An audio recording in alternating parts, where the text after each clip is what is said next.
down the street, everybody that you meet has an original point of view. And I say, hey, hey, what a wonderful kind of day. If you could learn to work and play and get along with each other.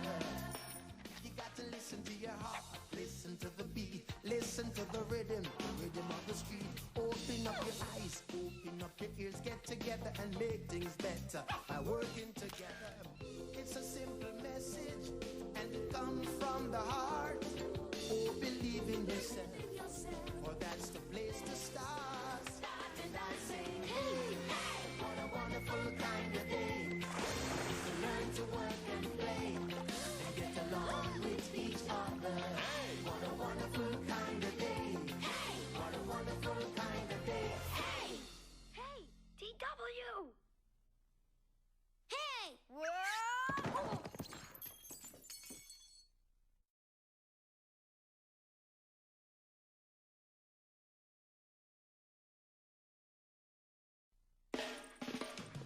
Every day when you're walking down the street, everybody that you meet has an original point of view. And I say, hey, hey, what a wonderful kind of day. If you could learn to work and play and get along with each other. You got to listen to your heart, listen to the beat, listen to the rhythm of the street. Open up your eyes, open up your ears, get together and make things better by working together. It's a simple message and it comes from the heart. Oh, believe in yourself, for that's the place to start. And I say, hey, hey, what a wonderful kind of day. To learn to work and play and get along with each other. What a wonderful kind of day. What a wonderful kind of day. Hey! Hey! DW! Hey! Whoa!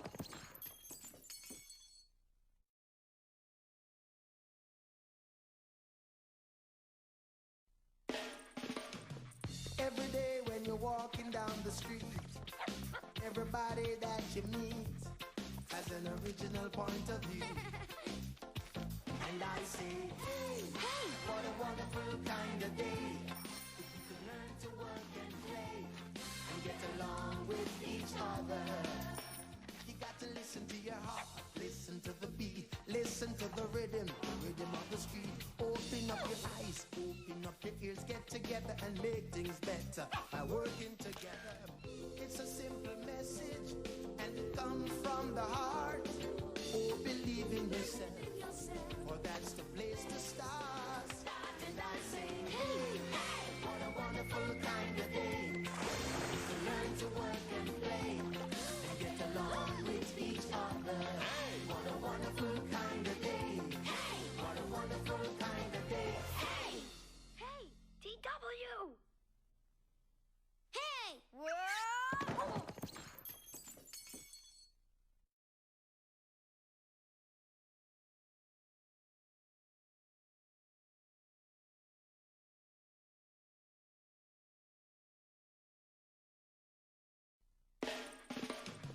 Every day when you're walking down the street, everybody that you meet has an original point of view. And I say, hey, hey, what a wonderful kind of day. If you could learn to work and play and get along with each other. You got to listen to your heart, listen to the beat, listen to the rhythm of the street. Open up your eyes, open up your ears, get together and make things better by working together. It's a simple message and it comes from the heart. Oh, believe in yourself, for that's the place to start. And I say, hey, hey, what a wonderful kind of day. To learn to work and play and get along with each other. What a wonderful kind of day. What a wonderful kind of day. Hey! Hey! DW! Hey! Whoa!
Hello. Welcome back to Tyranny. So this is technically a slightly different version of the game than we played last time, because this is now the Steam version. Because I was looking at initially, I was looking at whether I get the DLC, because the version that I had was the version that was free from Twitch Prime. And I found a bunch of people asking about this, and the answer was no, cannot get the DLC. And in fact, Paradox, who published the game, did not even have access to be able to update, like to push patches to the version that was on Twitch. So that seemed bad. And it happened to be that there's a Paradox sale, so everything was on sale for like half off. So it was like $25 or something for the full game plus the DLC. So I figured that was. I mean, I liked the first. I enjoyed our first stream, so I was like, that's fine. I hadn't paid anything for this game before, so that's fine. So, and my saves are still here, so I didn't have to do anything to carry those over because they're just pointed at a location in my documents or something. Obviously, I could have just copied them to wherever if they were pointing at different places, but it's nice that they carried over easily.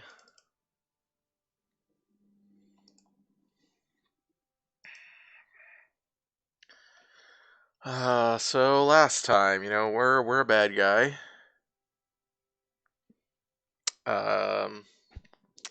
Although we're a lawbreaker. We got drafted into the evil cops. I realize that sounds redundant, but the evil cops by getting arrested, and we were offered a job, and then we have a long history of that's still really weird to me.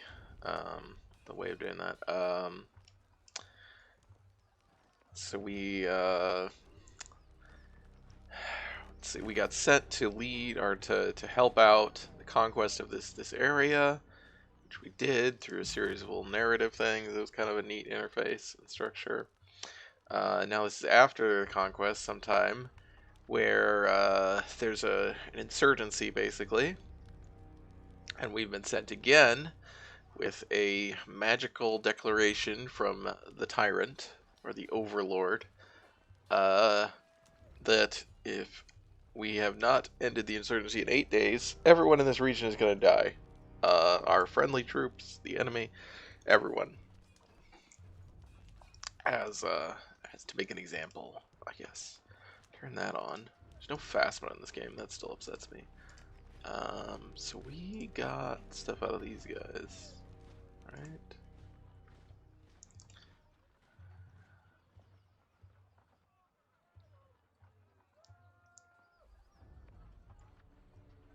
The Legion boasts so much honor. Why are they disfavored? Oh, we didn't ask this before. Probably to try to avoid offending them, but... Oh, that's why. Okay. Could use some training. Right, we need to get slightly more... That's not helpful to me. I also kind of want to save my money.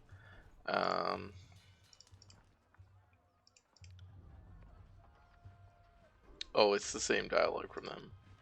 One-handed weapons, two-handed weapons. Yeah, I don't need any of this. Bitter Quip is a merchant, right?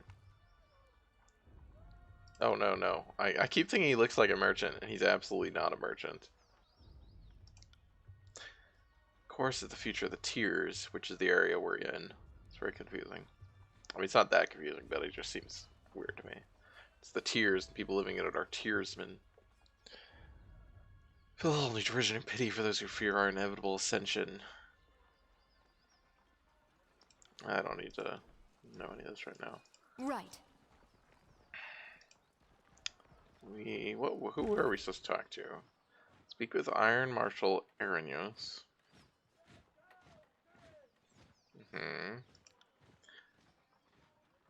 Speak with the fifth eye at the Scarlet Course camp, which would be somewhere else. Also this, right? When we go to Echo Call Crossing anyway.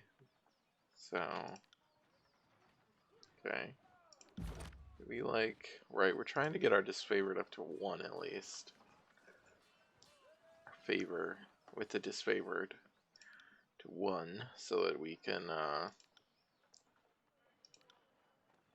Verse likes this, our companion. I think we're about to get another companion, I hope. I got it. Let's see here. Oh, let's talk to this lady.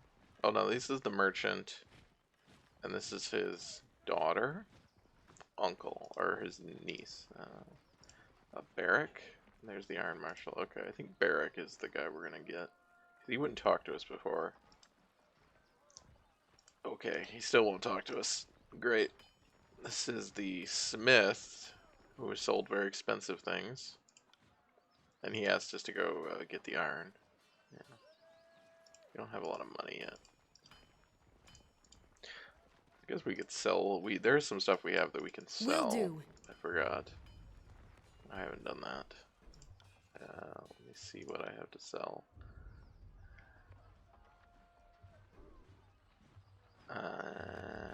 Wait, what? I want to look at my stash. There we go. Is this that he won't take this stuff, or? Oh no, he will. What does the box mean?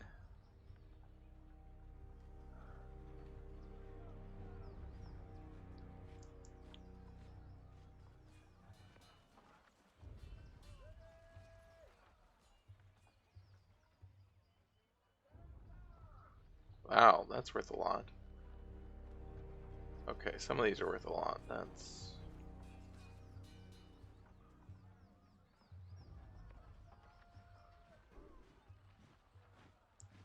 I had some other stuff that was just like, you can just sell this.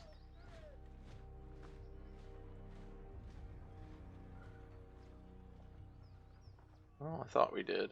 Maybe we didn't have anything else except for that. But it looks like there's stuff in there that will give us quite a bit of money.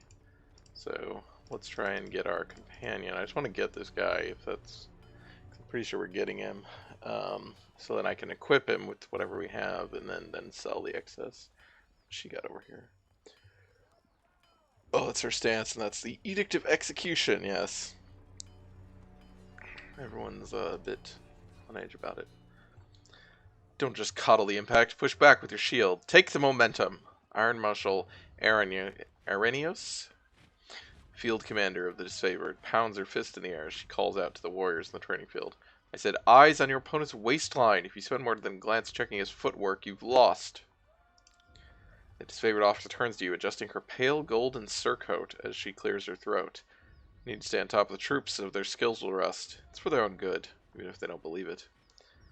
This is the Iron Marshal Arrhenius, first among equals in the Iron Guard. Graven Ash's inner circle of trusted followers, charged with being the duties of leadership, logistics, and training. Being the duties. Seems like that's a proofreading error. There's rarely a quiet day for the second in command of the disfavored legion.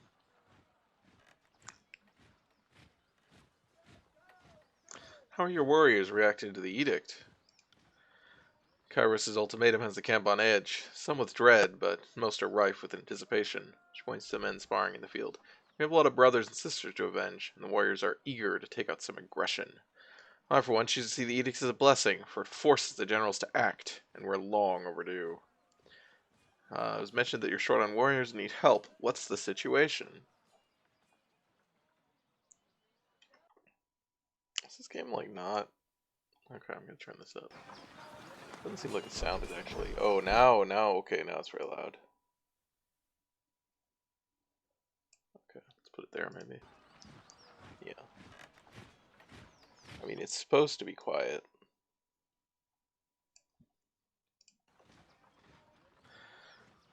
What's the situation? I have brigades amassing along Placid, Echo Call, and Little Tooth crossings. The Vendor and Guard may be able to hold one bridge, but they cannot hold against a concerted three-prong attack. I have no right to give you orders, but her words falter, a short cough breaking her flow. But we all died at Ikaros' edict should we fail, so I'm not about to let my pride blind me to the value of good help. This is the second major attack on the river, correct? What happened last time? Defeat in detail. We carved a bloody path up the river, but at that point everyone who charged ahead was lost. We had no course backup. It was just a few disfavored squads. Can't tell you exactly how they were defeated, but we lost the whole assault team. She shakes her head, letting out a long, pained sigh. We found bodies washing up in the river for days. It's not often the Tears would put up such a good fight. It certainly made us reevaluate the number we'll need to take this rally. Excuse me. Really? Are you sure our scouts didn't give you all sorts of details about the enemy and you just chose to disregard our warnings?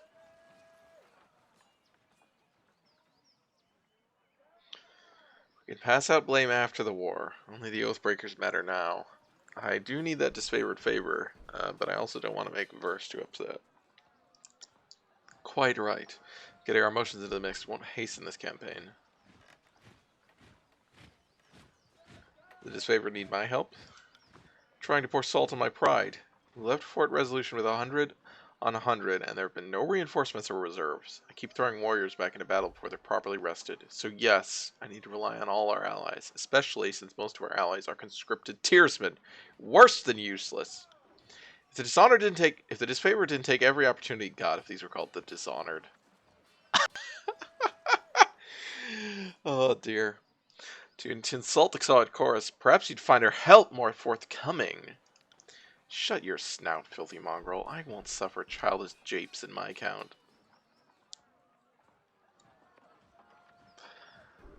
Oh shit, really? I need to be a diplomat for this. That's interesting. That's interesting because that's a background. So it's not like a skill you can get. I feel like I should be... It's weird. It's interesting, yeah, that there's no persuade skill in this game.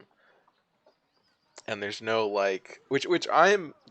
A lot of times I'm in favor of having persuade skill if the alternative is to have a kind of, like...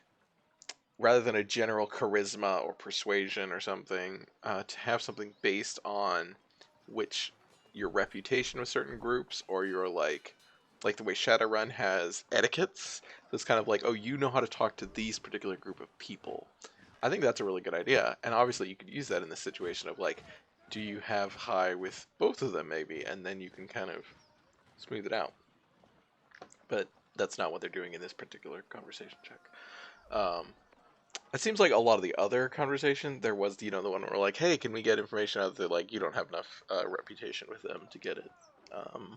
But we'll see how, what all the uses that is put to in that system, because I think it's a really good basis for dialogue checks, and larger structures as well. But then it has to actually be used.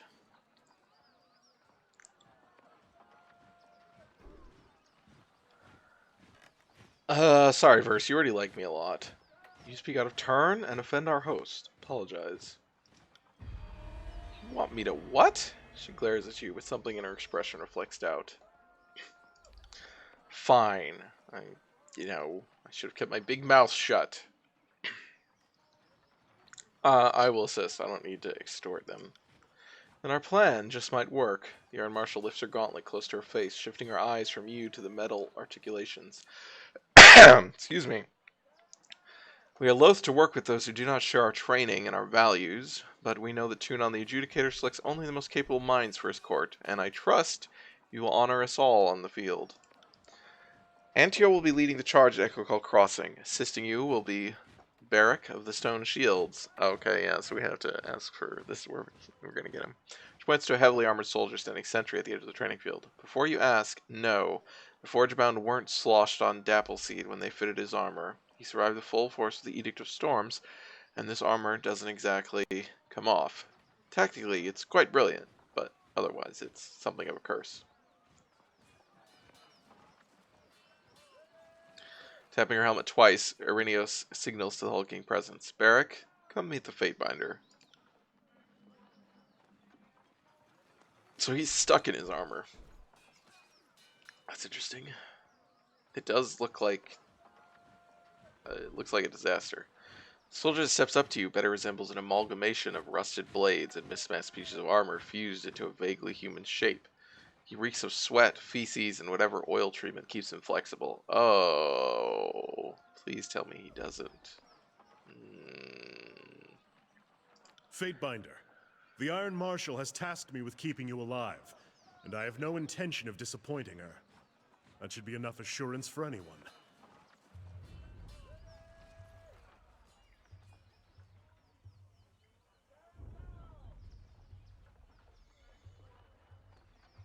An honor.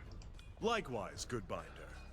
The soldier heaves a heavy iron arm into the salute, his whole body clanging as he wraps his gauntlet against the twisted sheets of metal that form his breastplate. Beric, is that you under there? I had no idea you were in Vendrian's well. Fatebinder, do you know this walking anchor? Sorry. Okay.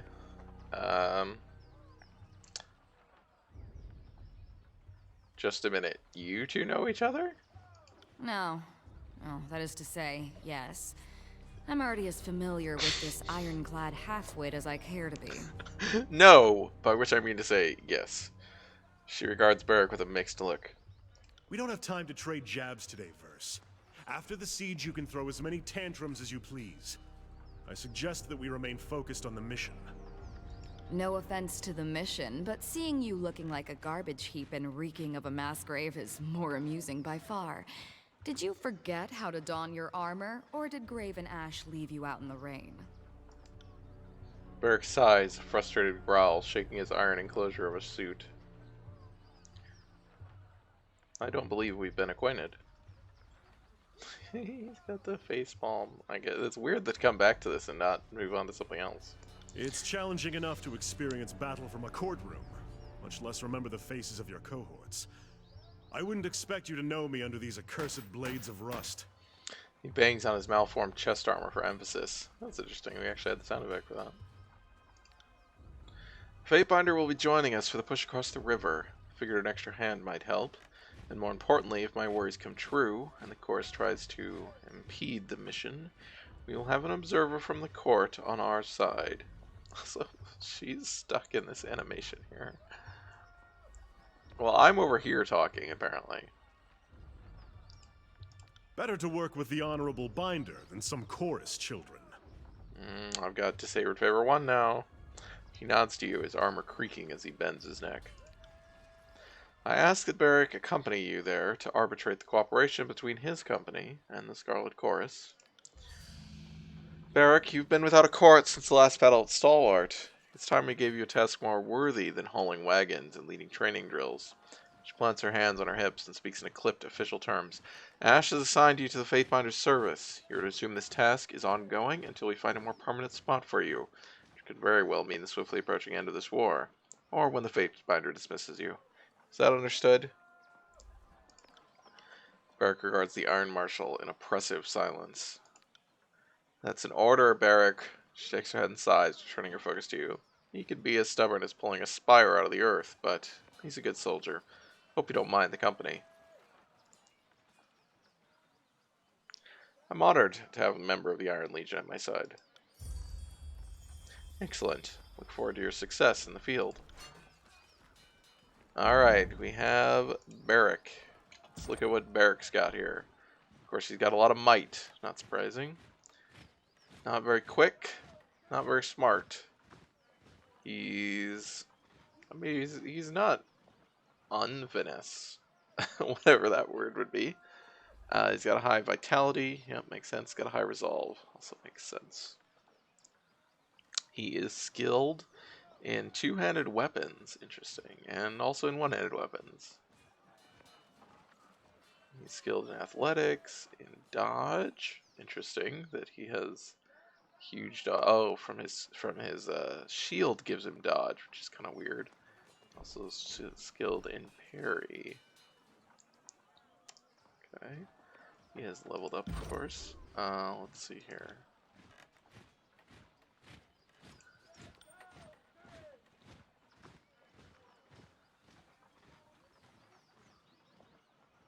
Ooh, Yes, please. He's got a...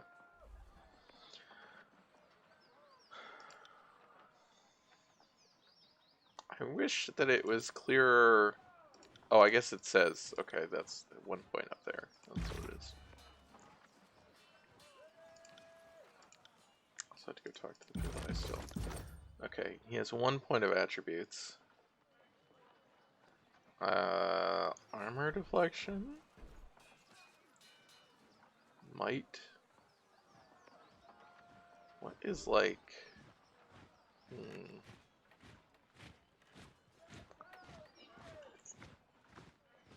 I mean, this seems... So if we want him to be a tank, I guess we should look at his, like, skill trees. So he starts with Striking Iron. Strike a single enemy, is dealing significantly increased damage if the target is engaging Barrack. Okay.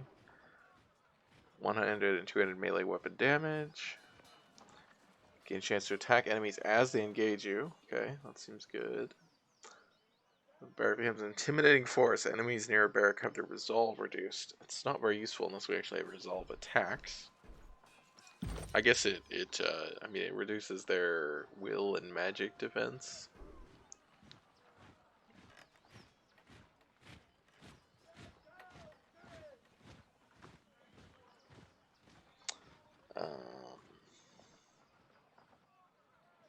Weird that magic defense is its own thing. That's very, like...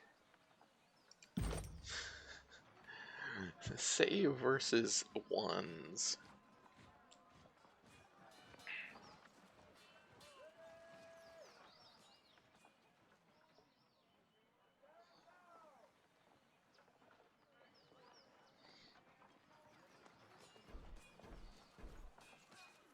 What? A chance to attack enemies. Oh, I didn't realize it was only a chance. Oh, that's good.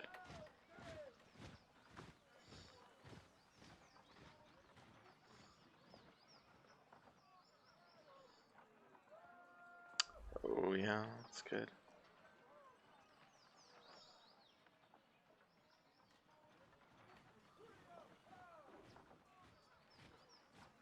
Nah, we'll need that.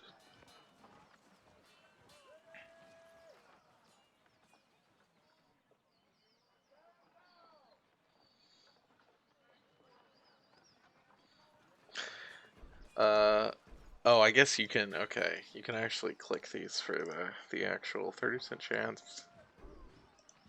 70% chance. Oh.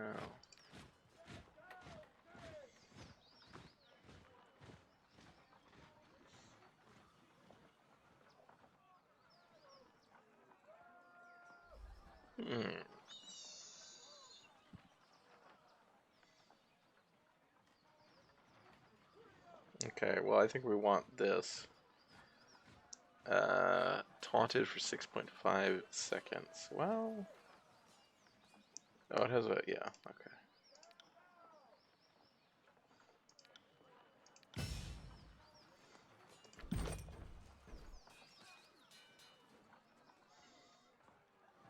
I wonder if we don't just need to improve his might.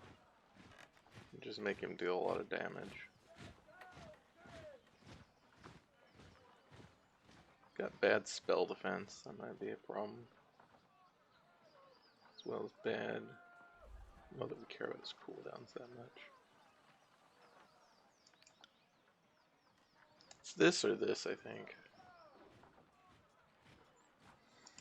Oh, that's true. This increases the duration of his taunt. That might be reasonable.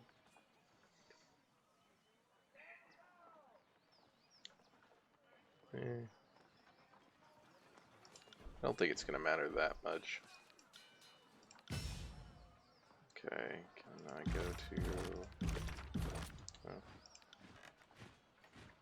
Elated by your noble ways, all. Alright, we cannot... Where did I get these from, anyway?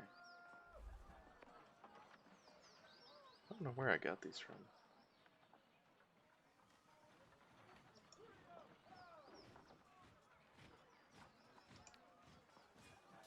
It seems just better. I just don't know where I got it from. I didn't buy it. Phalanx is a one-handed weapon.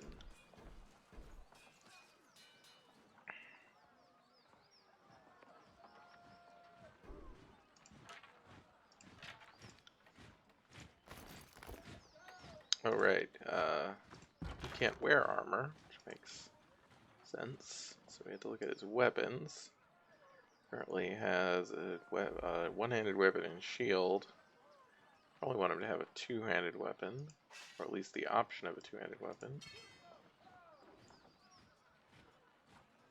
Interesting. Oh, that's there. Yeah, that one could be sold as spare parts. So yeah, we can't unequip his armor, obviously. So item can be improved. Spire Forge requires to have a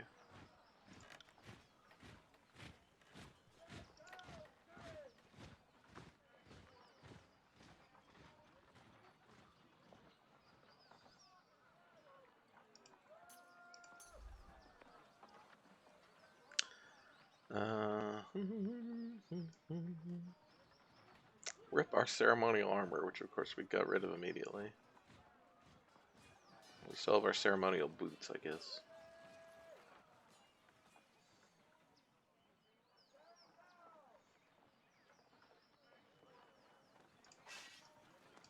I think this is the same.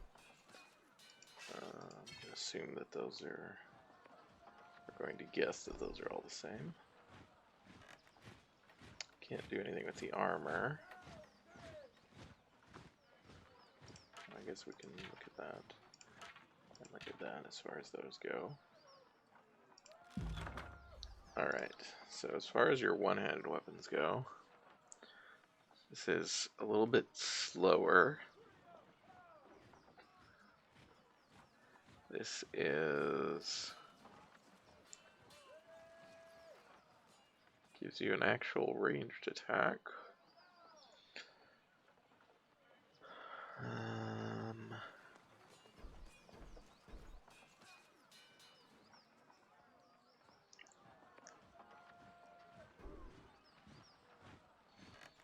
It's more armor penetration, has more range. This is probably what we want to do, yeah.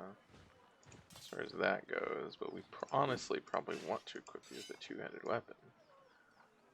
Unless we find that you actually are... What is this? Oh, interesting. DPS 3.0, yeah. Okay. Equip you with this until we figure out if...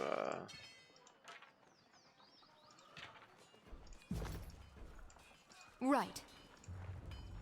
Oh yeah, now I need to... Wait, what is this?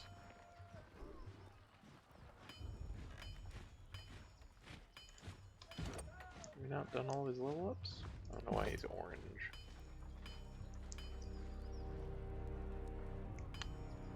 Yeah, she's almost level 3.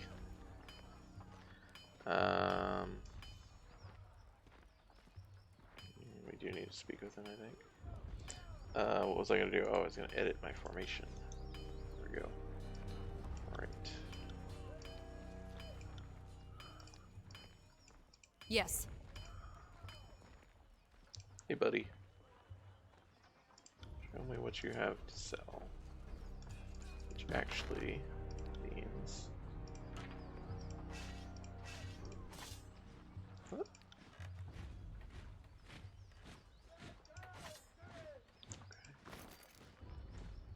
I don't know. So, like, that's worth a ton. I don't know if I should be selling it or not. Oh, I didn't check if that buckler is any good. Kind of guessing it's not. Also, wow, this thing's worth a lot.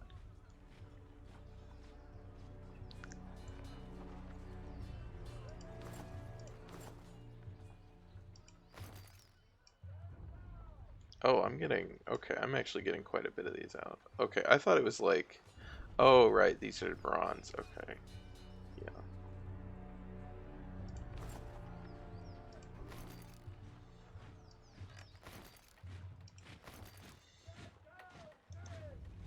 No details. I don't know if these are used for anything.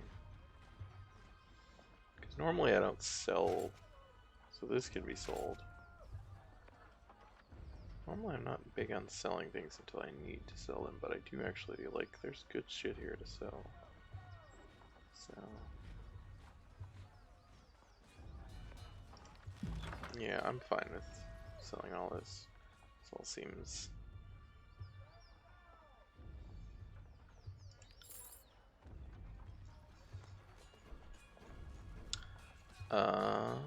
okay, so that was Troll Stone, which is interesting.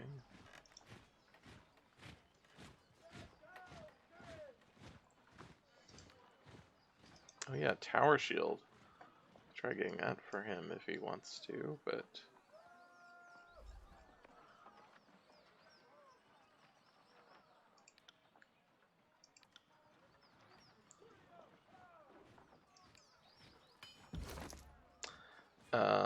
what was it that I...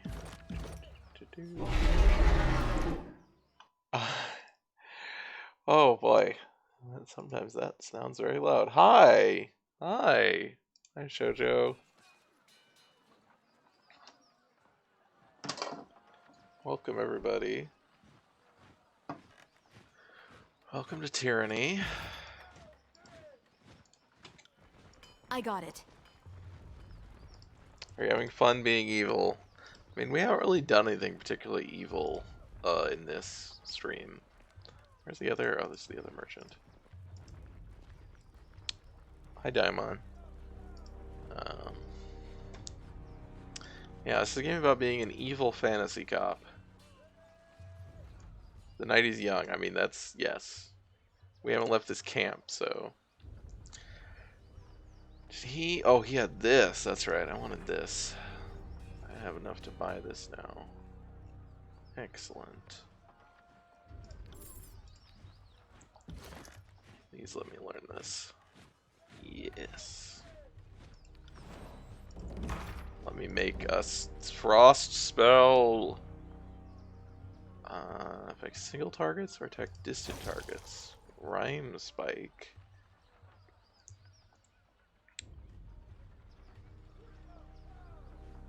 Intensity. What does this do? Alright. Oh, too much lore. So discovered hook mines. What are hook mines? You were playing Death of the Outsider, right? Okay, I can learn this.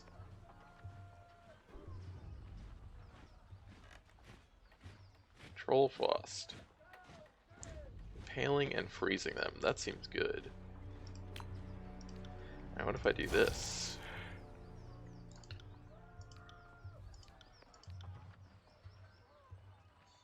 Oh, hi, Sophie! I have not played Death of the Outsider yet. It's on the list of for Tuesday. Oh, that's okay, Sophie. We haven't really done anything. We just picked up Barrack. We met this new companion here, who is a guy who's stuck in his armor, and therefore smells of poop. Because what an awful, awful detail.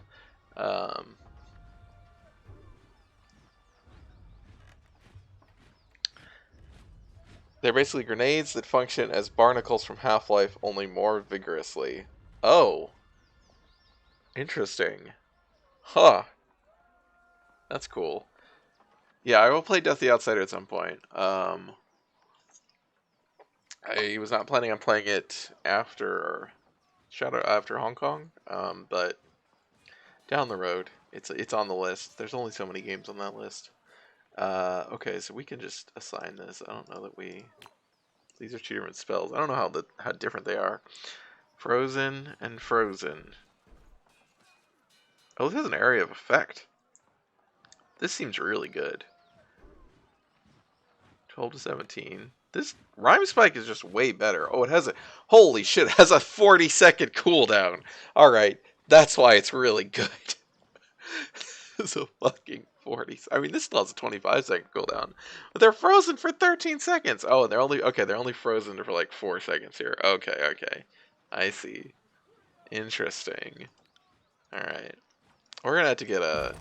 Did he have a... Was that a frost? No, that was a stone staff that he had. I like how each spell you make gets its own cool magical sigil. Yeah, and I assume it's the sigil of like combining. Yeah, it's combining the things that you put on it. Okay, these don't get put on it, but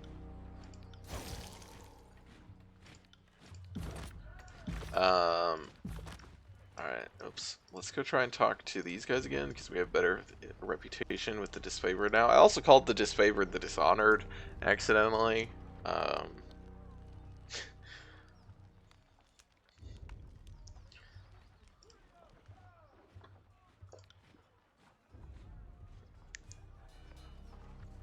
if the Legion boasts so much honor, why are they disfavored?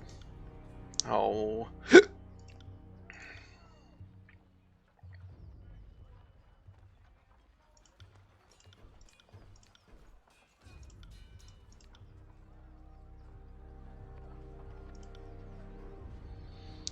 Every battle is a reminder of the Legion's superiority. The Oath Bears have plenty of heart, but nothing beat out Northern Valleys and Graven Ash's love.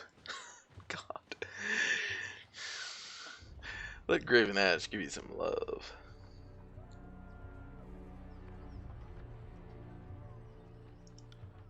I'm handy in lots of ways, believe me. She winks. Weapons, though, you could say I know what I'm doing. Wow. Lucia, are you flirting with Tunon's Fatebinder? Relax, Marcus. There's plenty of camp slaves that ever need to scratch an itch. Although, through the visors of her helm, you notice Lucia's eyes roving up and down your body. If you ever need someone to warm your bedroll, let me know. I sleep in my armor. Hope you don't mind. So do I, but you don't hear me bragging about it. Well, I'm glad... I'm glad we didn't get that conversation until after we had Barrick. Unfortunately, they do not have any useful skills for us to train. Although I guess you could train Barrick. They had two-handed training. You could train Barrick maybe. What's this guy? Oh, I guess we have not even talked to this guy yet. I thought we had. Fatebinder Cade Wolf, am I right? I'm Kevius, commander in 3rd generation, disfavored. Specifically, I'm Kevius the Younger. Some folks can't keep track. Sure. The rank says commander, but lately I'm just organizing patrols, trying to stay out of the way. You should talk to Iron Marshal if you've something official that needs discussing. What is it you need?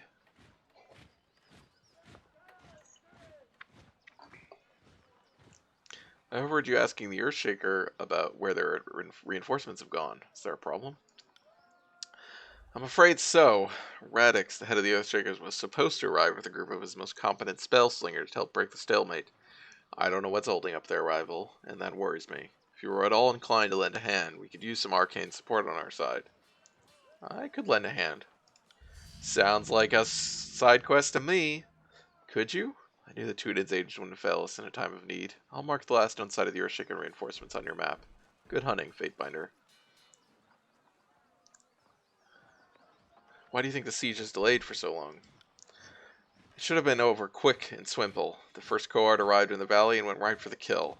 That was before we knew the Vendrian Guard had sages and that water witch on their side. A bigger problem is the Scarlet Chorus. They eagerly conscript the Vendrian Guard, but... I have no proof of this, but... It seems like they do very little to keep an watchful eye on those drafted tiersmen. They are often sent out on patrol, and we suspect they use that opportunity to escape back to the Vendrian Guard. Every chorus conscript has a choice, life under Kairos or death under the army's boots. By all means, feel free to cut down those who choose the latter. We won't be offended. Hey, Billy. How's it going? Just so we don't mistake each other, I know what I'm saying carries an implication of treachery. I'm not making a formal accusation before Tunon's agent. I'm just voicing my gut opinion on the matter. Hypothetically. The two armies haven't worked well together in years. Why do you think that is? Come on, Binder seems like asking why beasts stink. Disfavored are only too eager to deliver Kairos' peace to the tiers, while the Scarlet Chorus bring only mayhem in their wake. You can tell me the Voices of Naran has a plan, and I'll take your word for it. But the chorus sure seem to blutter around, never moving with purpose, as we do. Wonder if we've been fighting the same war, soldier. I've seen Ash yank his precious soldiers away from more battles than he's won. If you want to call that progress, be my guest. Unless we find a way to work as one, I fear the Scarlet Chorus will step in front of Graven Ash's strategies at every turn. As far as I'm concerned, it seems like the voice of Narad is here to amuse himself, while the rest of us are here to do our job. Tell me about yourself, Kevius. God, ugh. Not much to tell. My father was Kevius the Elder. His father was Kevius, the first of his name, lead drill master of Ash's first Iron Guard, back when they were the Bronze Guard. I was born into Legion, and with any hope I'll die in the Legion. The rest you'll hopefully hear about when the storytellers immortalize me.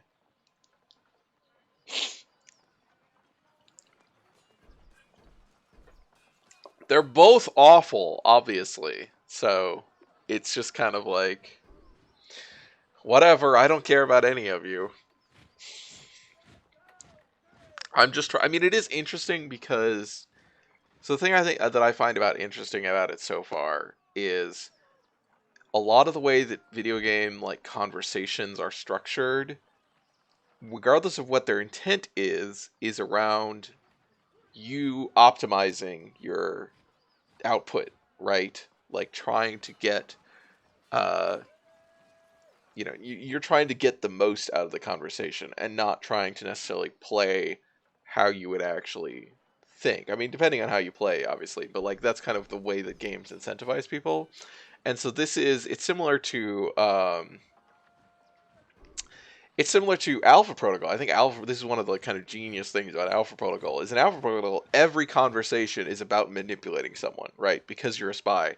So it's like, it has this really nice, I guess, the awful term, right, would be ludonarrative consonance or something. The opposite of ludonarrative dissonance, where the mechanics and the fiction go together really well. So I think that having all these faction mechanics works especially well in a game like this, where I don't care about any of these factions. They're all terrible, so it is just about like, well, how much have I pissed off one versus the other, and how much do I want to piss off one versus the other? How much do I want to, play into? So there was a little bit earlier when it was like the verse spoke up against the Iron Marshal, who is the second in command of the Disfavored. And I was like, well, I'm really trying to get the Disfavored to like me up to above favor level 1. I was like right under it. And so I'm just like, Verse, shut the fuck up. And Verse is like, what? Like, you're so nice to me all the time. Why are you telling me to shut the fuck up? It's like, well, because I'm trying to butter these guys up, Verse. Yeah, Sophie says the game actually makes you do virtual politics. Billy says, who do you use and why? Yeah. So, I mean, we'll see more of how this plays out. Obviously, we're still very early in the game. Yeah, she does not know how to shut up, which is, I mean, that's very demonstrative, I guess, of the Scarlet Chorus, but... He was in the Bronze Guards. Your family must have been asked since before he was with Kairos.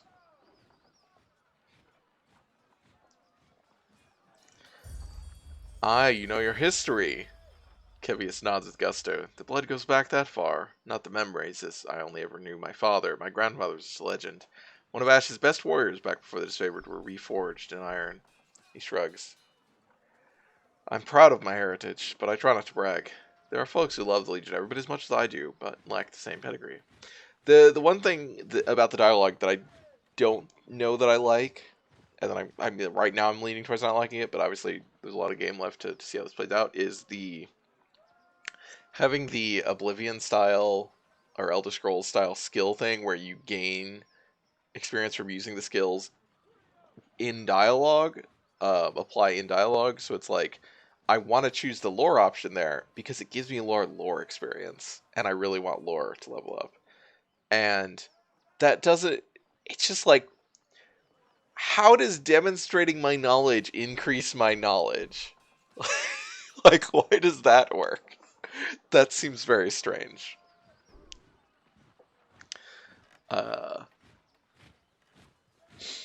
Because a lot of, like, I really like the Elder Scrolls, the idea of the Elder Scrolls skill system. I think it has some issues maybe mechanically sometimes, but in a lot of ways it can work. But with knowledge skills in particular, it's like, well, you're not learning by demonstrating.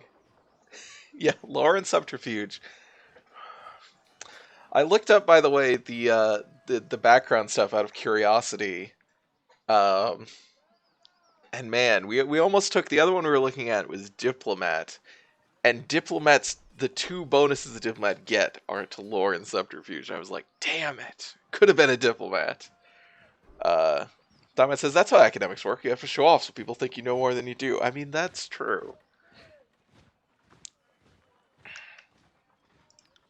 Speaking of heritage, how is your family looking these? How is your family looking these days, Barrack? Are they still the pride of the North, or have they debased themselves in some unspeakable manner?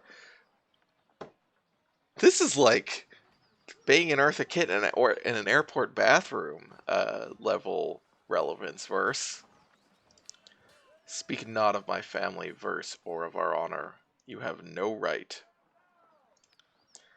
Don't I? Very well. Go about your ignorant way, you dumb ironclad. I'll say no more. The disfavored soldier observes the exchange with interest and aims an unspoken question at Barrack before shrugging. Well, you should be proud of your pedigree. Thanks, but I try not to think about it too fondly. If anything, every time I screw something up, I wish I wasn't dragging the family name through the mud along with me. Oh, yes. So sad.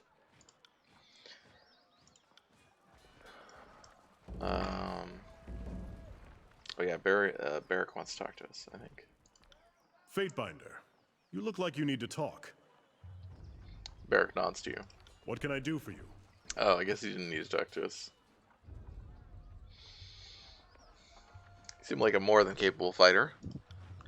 I trained with the spear and shield in my youth, but gave it up the day I earned disfavored iron. I could still throw with some accuracy, but it's a challenge these days. He knocks twice on his helmet. Why? Were you interested in a sparring session?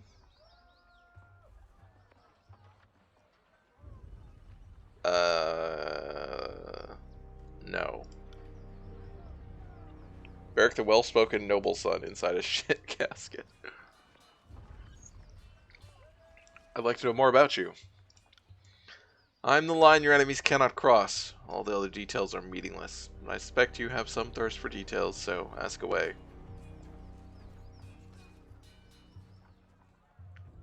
A turd mech. Oh, God.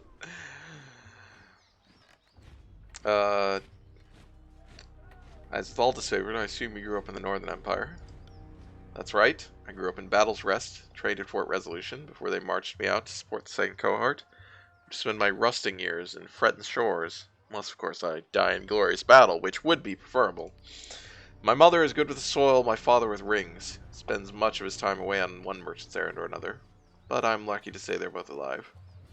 Did you seek the trade of war, or did it find you? Both, I suppose. I knew fighting was in my blood, and the disfavored offered me a chance to use my skills to bring peace. Otherwise, I'd have wound up some brigand or an enforcer to a crooked merchant. Barrack taps his scabbard, looking away in thought. You think Ash and his legion bring peace? That's cute, but it doesn't hold water from where I'm standing, big guy. I've seen him spill as much blood as any chorus gang. I mean, yes? You're both supposedly bringing peace, according to your ruling ideology. You've clearly been too busy sacking villages and stealing crops to notice how a proper army conducts a war. We sow order, not discord.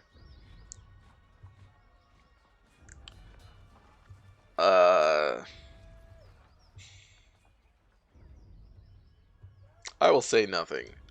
Enough of this. You're making us look foolish before the Fatebinder. May I continue my story, or do you plan on interrupting again? Barrack waits till Verse makes a rude, dismissive wave before continuing. Disfavored needed recruits in anticipation of the march south. They offered to care for my mother and brother as long as I stayed with the Legion, which is a better guarantee than you'll find anywhere else. I was an elite fighter as far as most were concerned, though still green by disfavored standards. Luckily for everyone, my skills improved under the Iron Marshal's rigorous training. So what's the story with your armor? It is a symbol of Kairos' will, one that I am not likely to forget. I found this armor. Perhaps it would be better to say that it found me during the Edict of Storms. Don't we already know what this is? Why is this not a green thing? Or rather, up here it'd be a green thing. What happened during the Edict of Storms? When we heard that Kairos would proclaim an edict, we rushed into the field to battle the forces of Stalwart. I was shoulder to shoulder with some of the Legion's most decorated veterans, and my pride blinded me to the danger. Our march was a hasty one. A cohort of disfavored soldiers vanished in the second year of the war, among them the daughter of Graven Ash. After a long silence, we learned that she was held in the fortress of Sentinel's Stand. As we surrounded the citadel, I heard the opening peals of thunder, as did the scout. I was busy trying to kill. Then the winds hit like an avalanche. Many of us begged Kairos for deliverance. What else were we to do? The winds knocked the legs of our offensive out from under us. All the decorated soldiers I brought to the battle were swept up and dashed to pieces, their armor and bodies mixing with the dirt of a tornado that spun in maddening revolutions. A piece of the citadel wall broke off and nearly crushed my skull. I only remember a few scattered moments from the storm, like the flying bits of bronze and iron cutting my flesh, severed limbs of fallen soldiers tumbling through the air. Eventually I woke up, thinking myself trapped under rubble. When I rose and felt like I was buckling under my own weight, that's when I realized I was stuck, right and truly stuck, inside this heap of scrap. How did you survive when everyone fell? That's a mystery to me as well. Did Kairos hear my plea for mercy? Did this heap of scrap metal protect me, imprison me, punish me? He rubs the back of his helmet with his gauntleted hand, a pantomime of a gesture his armor prohibits. I don't have enough fingers or toes to count the possible reasons, so I try not to dwell on them. Looks like pretty solid protection. That would be an understatement, if only it protected me from foolish questions. Barrack regards you in such a way that you can tell he's rolling his eyes. A forlorn sigh escapes his helmet. Do you handle your own repairs? I try to keep the service oil down to slow the spreading rust, and I bend the plates from time to time, but repairs? Maintenance? No. Remember that his was it's an option for your backstory to go to Stalwart and proclaim this edict. Yeah, I kind of remembered it.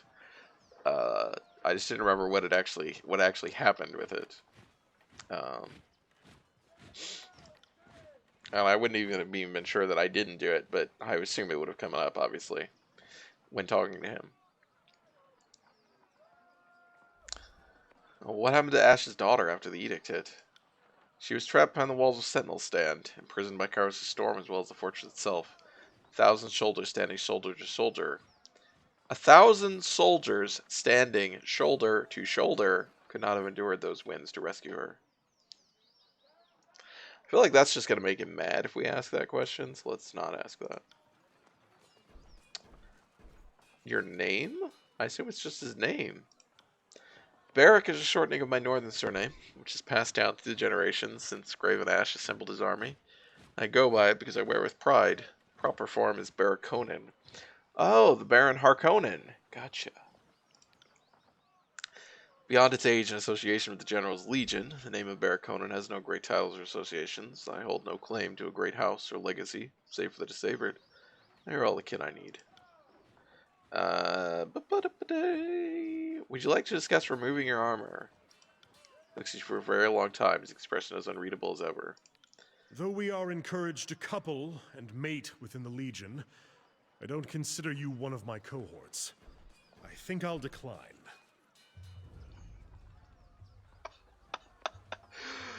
That was not what I meant.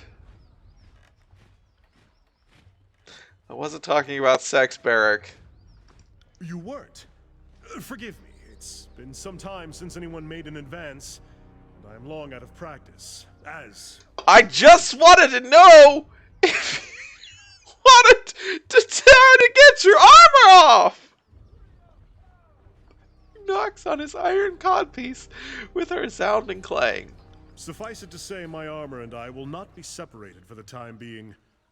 When the war is over, perhaps Tunon will lend me one of his forge bound. Until then, here I remain. My armor saved me from the destruction of Stalwart, where thousands of others lost their lives. So you can see why I continue to wear it. For the time being, we will not be separated. Do you even want it removed? I would not speak of this for now, Fatebinder. Please consider the topic closed.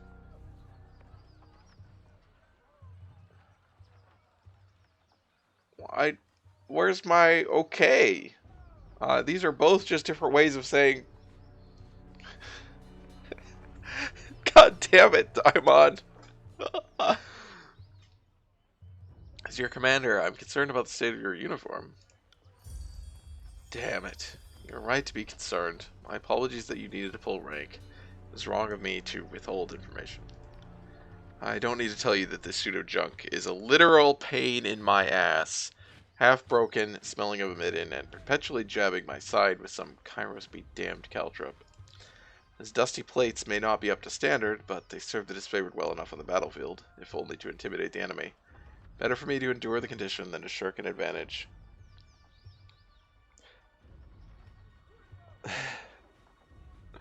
This is a long-ass dialogue tree. Considering that I wore this as I marched across the bones of Stalwart that was, my burden growing heavier with each step, I have no desire to leave it behind. It's a lesson, a reminder, and, yes, a prison. But all of those things make it something more. These plates have something of me in them. They are as wicked as a bramble patch, stubborn as a fortress, hopelessly flawed. At present, removing my armor is not an option. If that ever changes, I suspect that the tiers will tremble with the impact of my collapsing fortification. What a day that will be.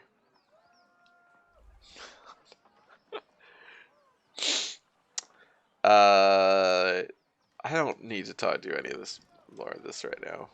We can deal with this later. Why does he? Oh, does she want to talk to me? Is that what it is?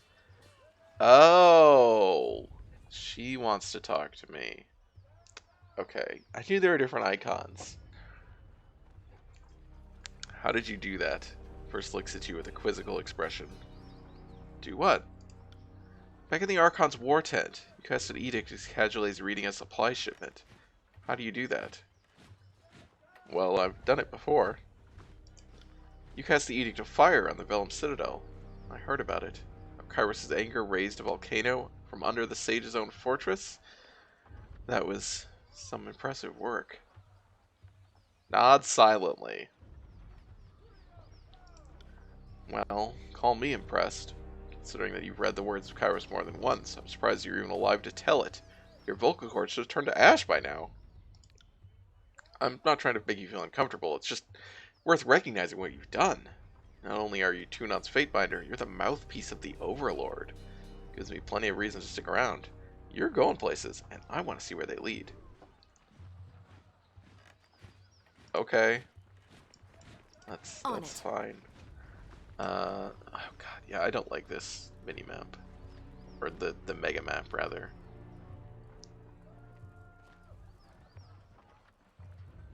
The mini-map is fine. Alright, we have talked to everyone. Diamond says you should hear me in a poetry slam verse. A good portion of edicts just consume the reader. I mean, that makes sense.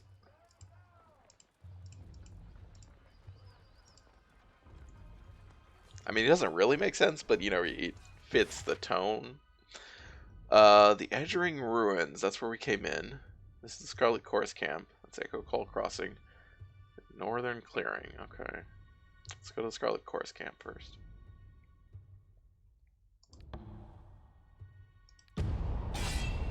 Path is blocked by a small group of Endrian Guard. Great.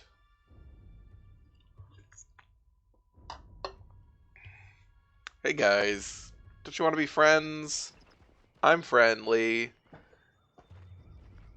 Oh hi, you got a fancy staff. That's far enough, Fatebinder. Oh, you're the lady, the water lady. A woman's voice booms from atop a nearby outcropping. Flashes of aquamarine body paint peek out from under her loose-fitting traveler's garb, and her outfit is festooned in braids and knots of sailor's line. Mark this woman as a tidecaster. One of the southern mage schools you encountered during the first campaign of Endrian's Well. School of Tides was a powerful sect of mages with mastery over water and command of the moon's arcane light. Majority of the elders of the school fled, fearing Kairos' coming contest. The few that remained, nearly all were slain or imprisoned by the voice of Nerat. Yeah, we let them go. Or rather, we warned them that we were going to blow them up.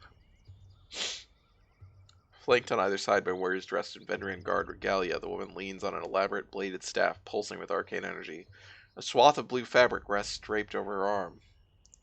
Dang, it's Boudica. The blue flag is a symbol of diplomacy and truce, recognized across most of the known world, and it is custom the Tiersmen hold dear. To harm another person under the auspices of a blue flag is a grave offense. In both the Tiers and in Kairos' empire, the customary punishment is death. If they know about it. Did the voices of Nerat send you to gather my head and complete his collection? If so, we'll have to save our tussle for another time. Today I have business. Vengeance can wait. You recognize this woman as the Tidecaster Ebb, who you met along with the other Tidecasters during the first campaign of Endrian's Well. Meeting under the blue flag, you spoke primarily with the elders of the School of Tides to negotiate their surrender. Several of the masters were moved by your words and surrendered, but many left the meeting unwilling to bend. Ebb among them. You may have consigned my school to a fate worse than death, but you've done well by the Vendrian Guard. Many of them are alive today thanks to the truce you forged years back. They seem to think you have a trace of nobility in you. Here's hoping they're right. Ebb the Tidemaster. Really? Says Timeon. In accordance with ancient customs north and south, I offer and request a delay of blade. There are matters we must discuss without fear of reprisal. The woman bows deeply, lowering her head in a practiced display of etiquette. The warriors by her remain in a ready stance, their nerves clearly on edge.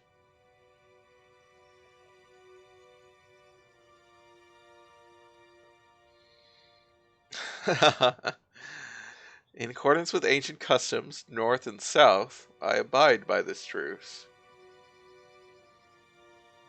As is our custom, we are ready to kill to defend our lands, but we kill only in fair battle. We don't slay our prisoners. We know this isn't Kairos' way, but we must have hope.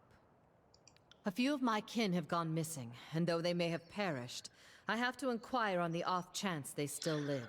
Oh. If Captain Tarkus Deimos still lives, we would negotiate for his release. Yeah. Oh, I did? Oh, that's not the guy that got murdered. Okay.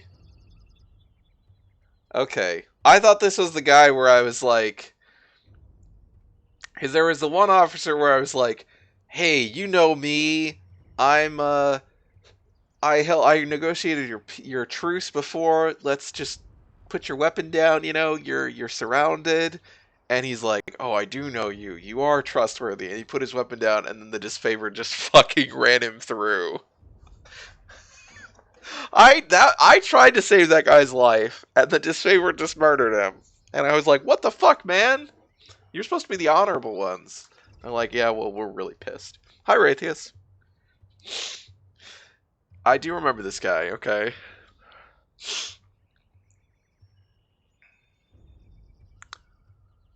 Assuming he's our prisoner, what would you offer in exchange? That guy used subterfuge to fucking death. It wasn't subterfuge. It was not a subterfuge check, I'm pretty sure. It was just a reputation check. I meant for him to be taken prisoner.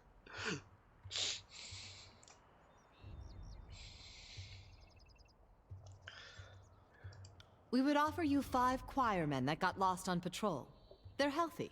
Got other limbs, too. I would not have us barter with oathbreakers. Certainly not for anything less than disfavored lives. Barrick, you lose a lot of your I don't negotiate with terrorist cred when you're like, unless it's for my buddies. You say there's something worth less than a disfavored life. Call me intrigued. There wasn't even a check. It was that subterfugical.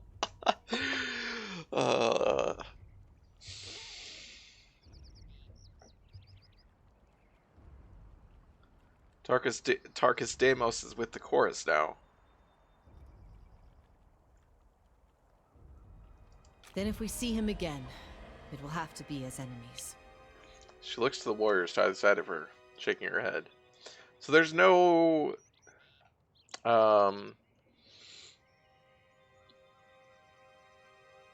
Like, I assume I think he's either... The options are he's either dead or he's with the chorus. There's no actual situation where he's a prisoner. So that's interesting. If I may make one more inquiry. Oh! What of Tyranny? Did he survive? Though you rarely have the luxury of matching names to the countless tearsmen you've encountered, you're reasonably certain she is asking about the Vendrian Guard warrior that took Drastus hostage at Edgering Ruins. This is that guy!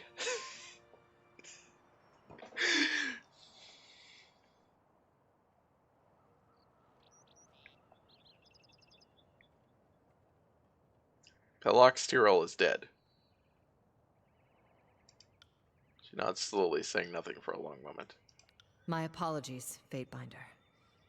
I had a terrible feeling this errand was in vain from the start. I had no expectations that our friends could be saved, as I'm sure the time for swapping prisoners is long gone. But at least I know of what became of them. That'll have to be enough. Your murder pigeon's coming home to roost. I mean, I think that guy... I don't know if there's a way to save that guy. Either order his murder, or they just murder him afterwards. I mean, maybe there is, I don't know.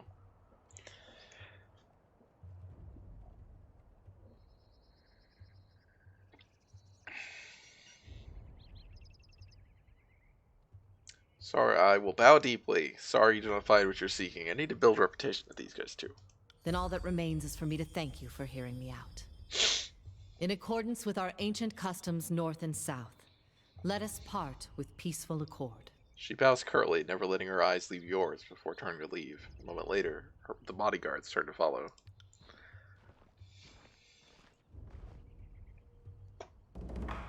Oh, really? There's stuff here. Weird. Oh, some deer. Hi, deer. Oh, take all that. That looks good. I got the famous outline of a soldier's arm in the bottom of this pond. Great. Can't do that. Thanks, game. The grasslands of the tier stretch far throughout the land. Much of it remains uninhabited and unclaimed by any faction. So this is like a... Not sure what kind of biome this is supposed to be other than generic temperate, but like... It's very short grass. Oh, we have some stuff over here. Reputation ability.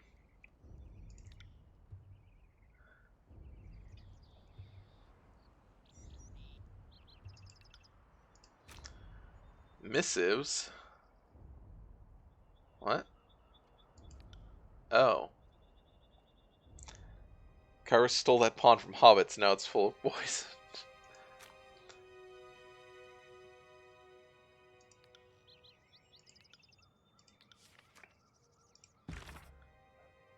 Word has reached the court that you have issued the Overlord's edict. To the Archons have warned secrets. Know that we understand fully the weight of this burden and appreciate the loyalty you show this declaration. Provided you survive this span, your service will be dutifully recognized. As you navigate the idiosyncrasies and mutual antipathy of our Overlord's War Masters, remember that Kairos watches all with interest. Those who distinguish themselves, whether Fatebinder or Archon, have the opportunity to rise in the Overlord's esteem. Even now, the Northern Courts whisper that the more successful of the two Archons will be granted rule over the whole of the peninsula. Similarly, your fortunes rest upon the decisions you make. Choose wisely. Express dissatisfaction. Thank him for the advice.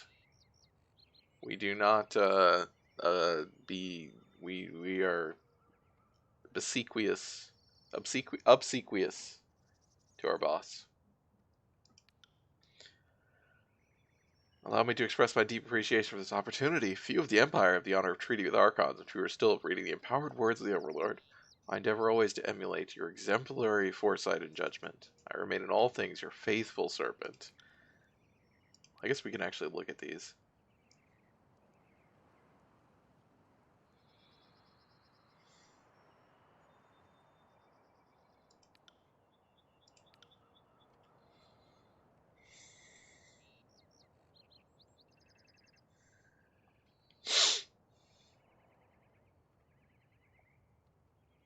Oh wow, that is it'd be interesting if there were ways in which Kyros's conquest had made things objectively better instead of just generally cartoon evil. Yeah, I mean, I think there are supposed to be some things, but we haven't seen them because we haven't seen anything about what this world, like, we haven't seen any society in this place yet, you know. All we hear about are basically military organizations and forts and stuff. Um,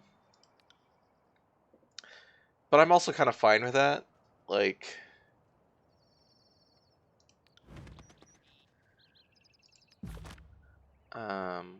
reputation. So what is our... Oh, hi, Ib. Wow, she's very afraid of us. Oh, because of that.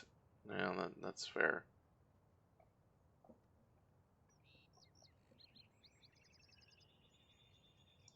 What is our ability that we got?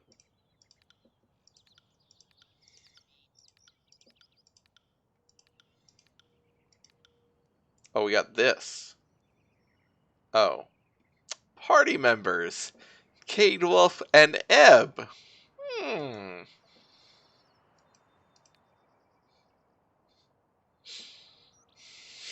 Details available when Eb is active in the party. Huh. Oh yeah, she's under companion, I guess. That's really strange to do that.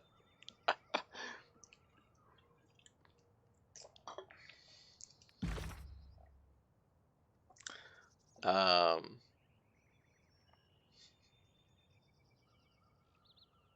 Yeah, the team moves are cool. I have one with verse. I guess we don't. It's like a starting one because we don't have enough to actually get one of these.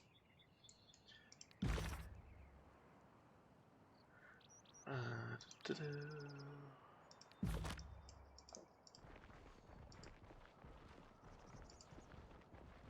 Oh, I guess we looked through all this. Yeah. So we can just leave.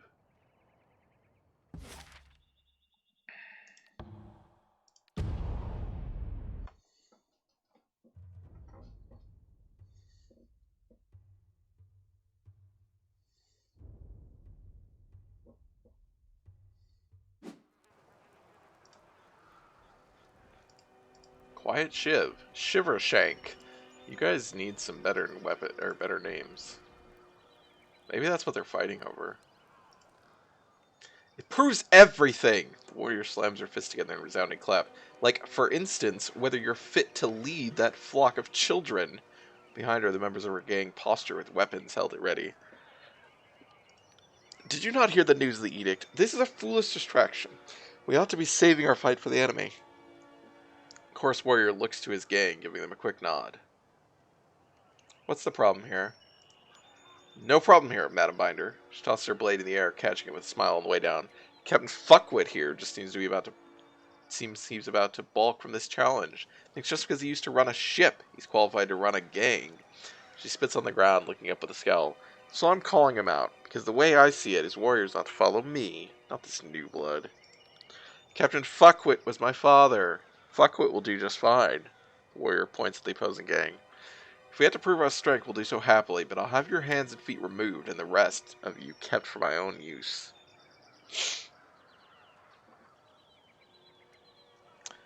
This is foolish. Stop this at once. This is not the... I mean, this is the way the chorus do things.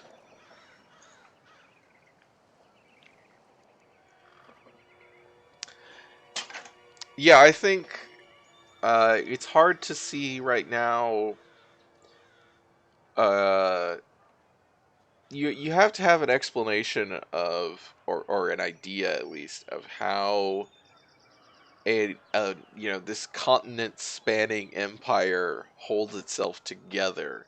And I mean, like, we talked about it on the first stream, but obviously having an immortal wizard as your leader does help a lot, because generally the points where large empires in antiquity and medieval era fall apart is succession. So fair enough, I guess that maybe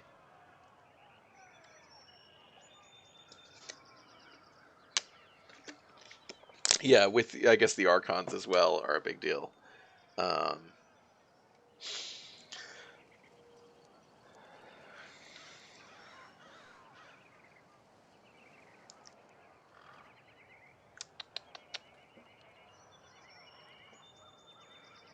this is foolish. Stop this at once. Excuse me? She winds her eyes in shock. This is our way, Fatebinder, and you have no right to stop us. We are not harming anyone outside the chorus. This is the nuclear metaphor Harry Potter needed. Billy said in regards to Sophie saying the fear of having someone read a letter and turning you into pigeons. I don't know who you are, but I don't need your help. Looks back at his gang. I think we can handle ourselves just fine. Oh shit!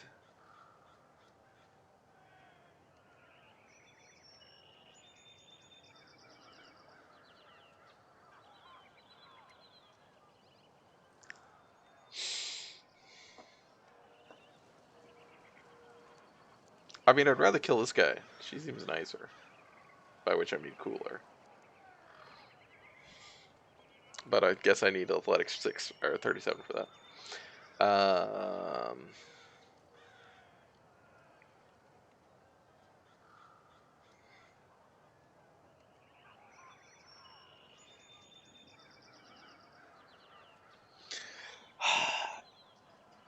Whatever. I'll let you fight this. I'll fight this out. I don't really care.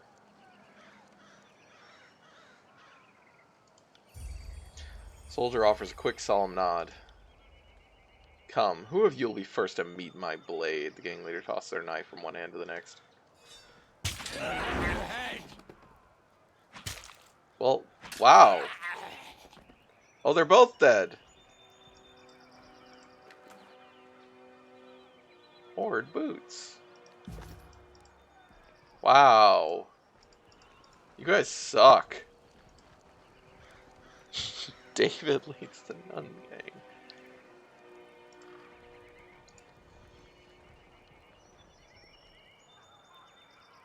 These are chorus grounds.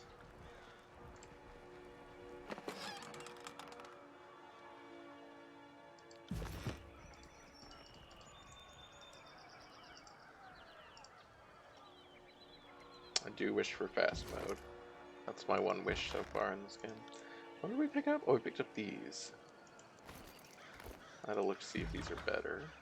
Well, they are better. But would they be better on you?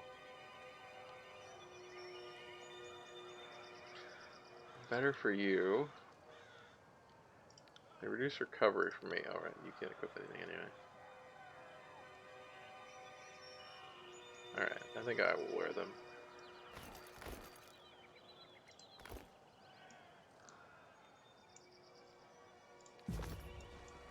Will do.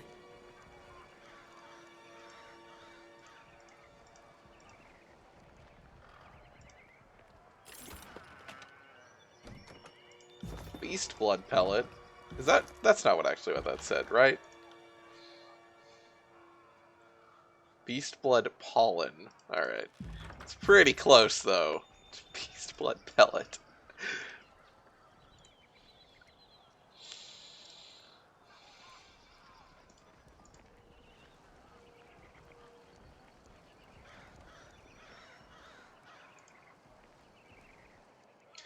The guard placed her hands on her belt as you approach, gripping the hilt of a blade. Past this point is chorus territory, and you don't look like someone's conscript. Sure you're in the right place? It's different from soft lawyers, relax, says Billy, yeah.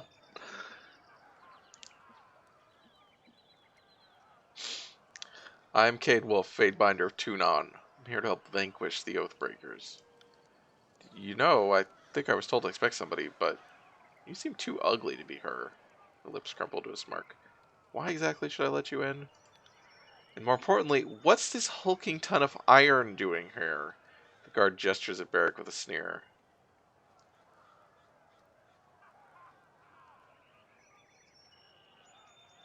Well, we gotta train our athletics up, maybe. Also, this seems like how you handle yourself among the chorus as you start shoving people around.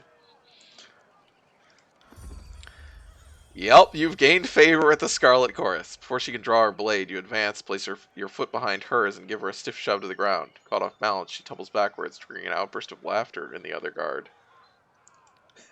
I can't believe you sassed the Fatebinder. You're such a stupid ponce. Didn't I tell you I had a special guest coming? Guard waves you in with a smile. Come on in. Don't let the ninny shitters in camp give you any guff. Thanks, buddy. How does he drop anchor if he can't take his armor off? He doesn't. Have you smelled him? Keep your thoughts to yourself, Chorus Maggot.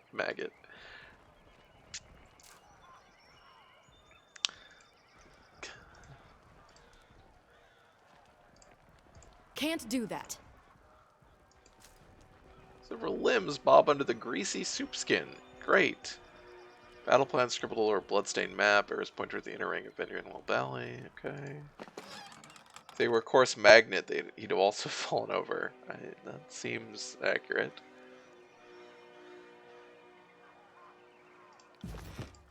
That's a long description for a thing you just sell. Who are these guys?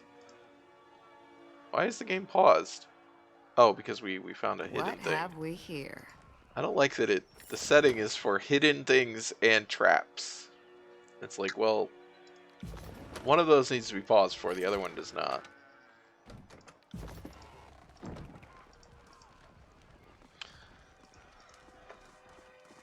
Little picture has a special "oh no, I'm falling over" version. Oh man, I missed it. I didn't pay attention. I love the poses are very good.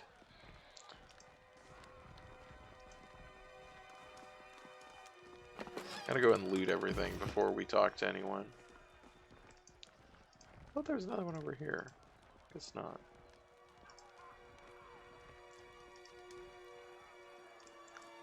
Sorry, I can't. Piggy! Oh. So you know you're evil in this game because you don't get pets.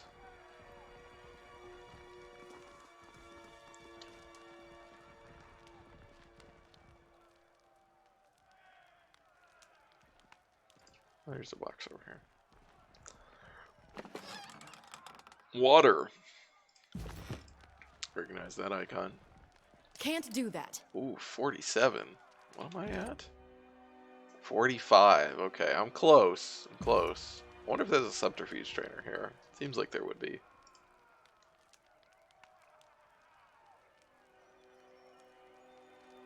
Need a lore trainer.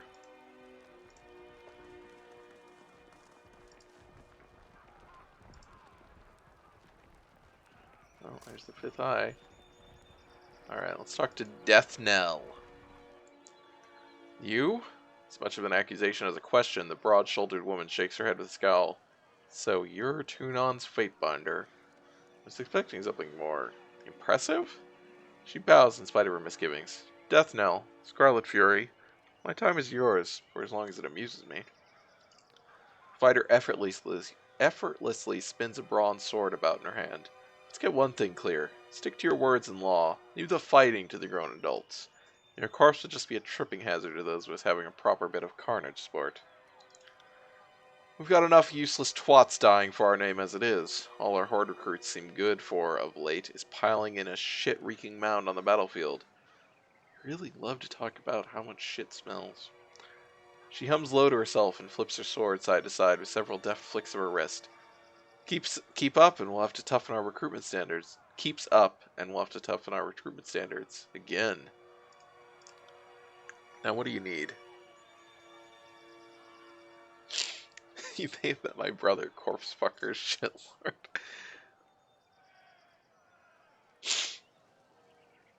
Insult me again and I'll bury that blade in your belly before you can scream. I feel like I need to be tough with the Scarlet Horde. Or Scarlet Chorus.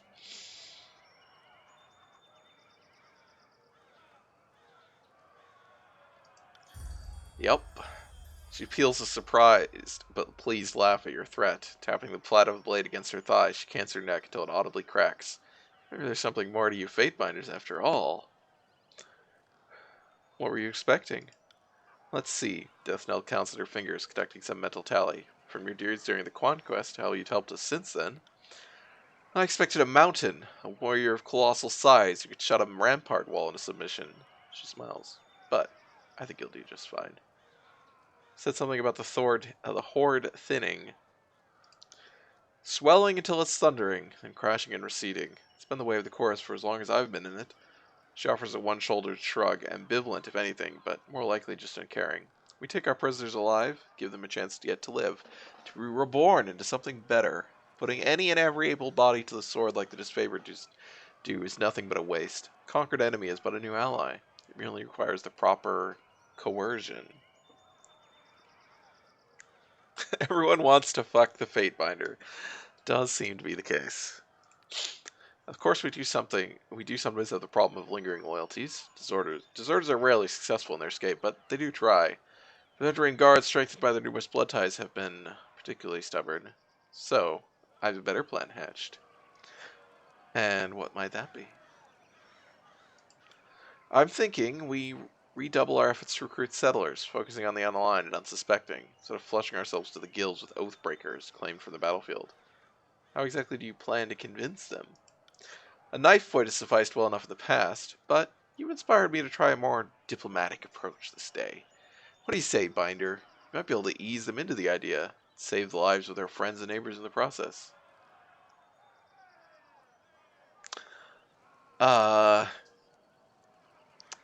Sure. I mean, we're bad guys. If it means expediting an end to this meandering conflict, so be it.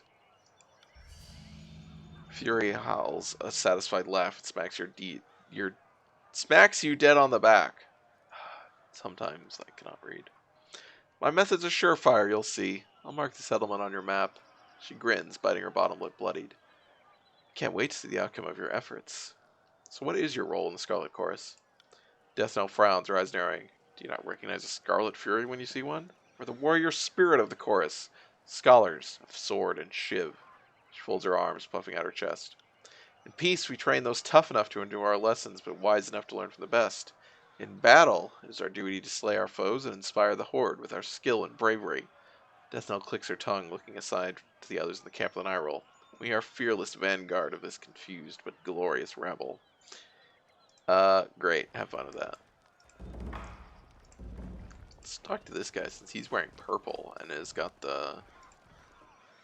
Hail, Fatebinder of Tunon. The disfavored officer pounds a heavy gauntlet against his chest in a stiff but warm greeting. Were I a betting or superstitious man, I'd say fortune must favored me today. But I am not. But I'm pleased to meet you all the same. Now what brings you to my little slice of personal damnation, otherwise known as... He spreads his thickly gloved hands wide. This here mud and shit-stinking chorus camp.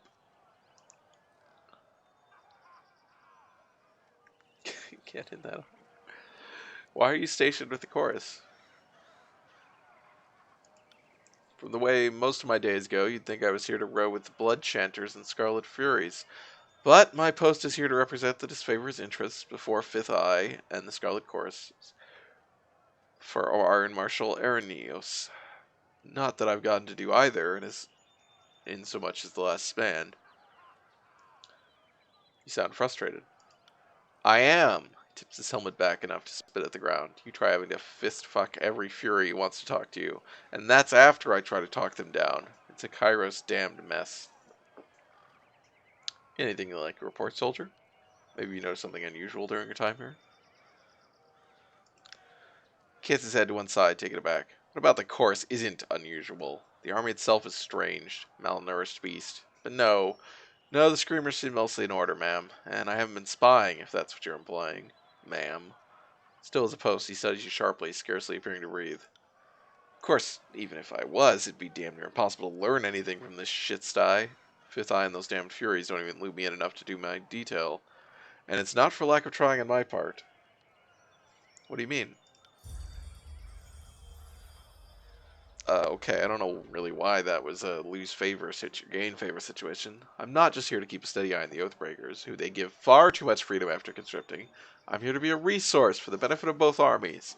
I can provide insight regarding proper stratagem and request a stock of troops from Iron Marshal Arenios for reinforcements if needed. But they won't listen to me, nor confide in me, nor fight beside the brethren I could respect.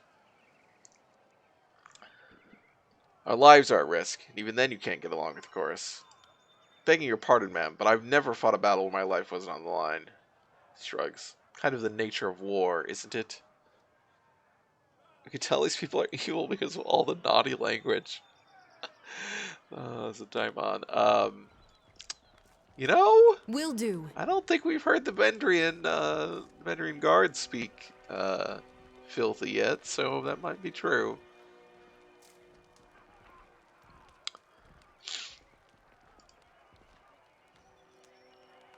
Oh, these are prisoners.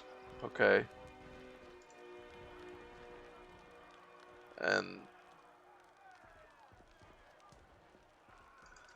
let's talk to Reg and Baz.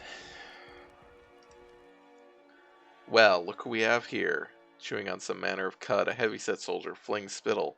That's a heavy-set soldier? And crumbs as she talks. The Fate Binder finally shows herself. I'm Reg, the second soldier chimes in, and this is Baz. We were wondering when you might pay the camp a visit. The Fifth Eye has been a little starved for attention. He ordered us to watch you like a troublesome babe. Make sure you don't get out of line. Baz knits her fingers, joints crackling as she smiles. Reg clears his throat loudly, scowling at Baz. Something like that. If you have questions, ask us. Good luck finding anyone else in camp who will give you answers, or even a smile. So what can we do for you? Or can you tell me about the Fifth Eye? Reg trades an uncomfortable glance with Baz and lowers his voice to a whisper. They say he shares a direct link with the voice of Narat. Guard your tongue around him. He's a little wild, bloodthirsty, mad. Baz thinks for a moment. Brilliant? Reg flinches and glances over his shoulder. I was going to say eccentric, but the chorus isn't picky about who joins their ranks, so you can expect to find some unusual types. Most are likely to kill you as promote you.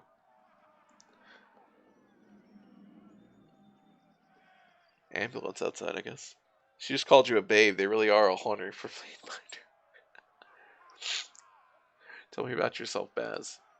I was a sellsword at the beck and call of fat merchants. Just another dented face in the crowd. After too many years of spilling blood in local skirmishes, I realized that I was only killing time. Then Kairos showed me a better way. Unity, purpose. Now I fight for something, not just someone. Been watching the Scarlet Furies practicing my blade work. Not good to join them yet, but I bet I can show you a thing or two. Tell me about yourself, Reg. Scratches the back of his head and lost for words. I had a family, a farm, and then the chorus came. And, well, now I have the chorus.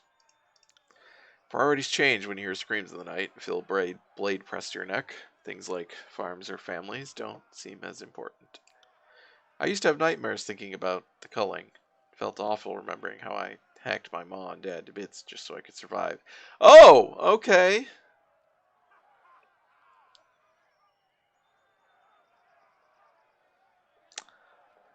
Are they not doing that with the Oathbreakers? Doesn't sound like they are. Reg's eyes, shadowed for a moment with sorrow, take on a feverish gleam. Fifth Eye heard me howling one night, pulled me out of the horde and took an interest in me. Now I'm studying magic, calling fire from nothing. If Ma and Dad could see me now, they'd be so proud.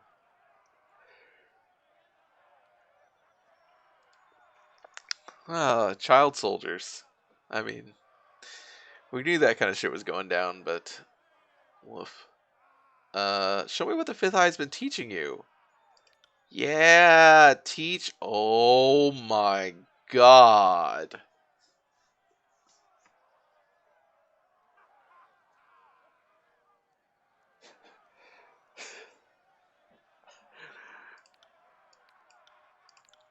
He teaches lore and subterfuge.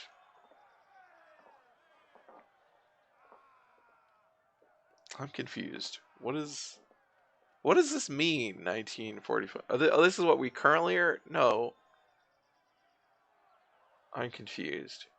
What is this 19 out of 45?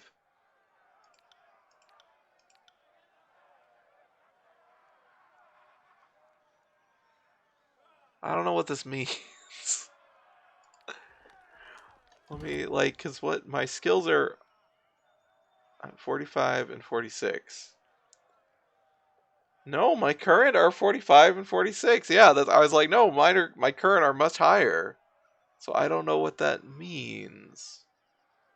Is that like, oh, 19, wait, 19 plus 7. 19 plus 21. I still don't know what this means. So this is current ranks, maybe? Yeah, it must be current, right?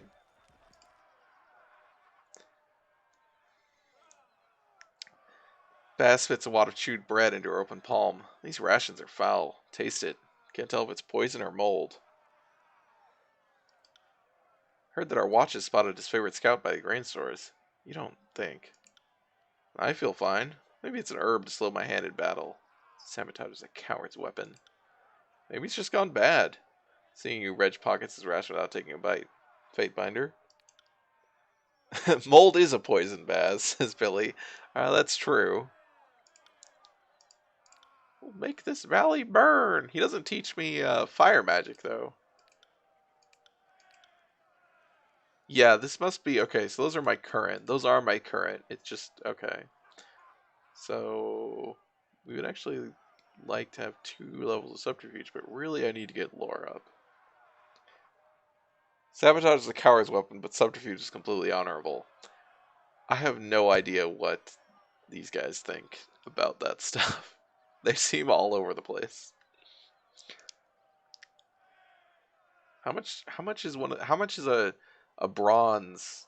I don't know. Oh, it's 100. Okay, so we have plenty.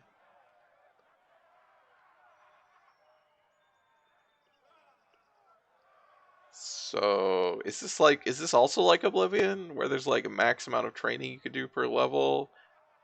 Like, that just seems like we should be doing it. Which again also seems bad, because then we're like, we lost our options for, or like we lost out on not. Unless, no, actually I have no, oh, is just half for them? It's 5 for them and 10 for me? Okay. But you do also gain experience, so like, can you level up while doing this? Also, this goes up, I guess. Oh yeah, it costs more depending on your current level.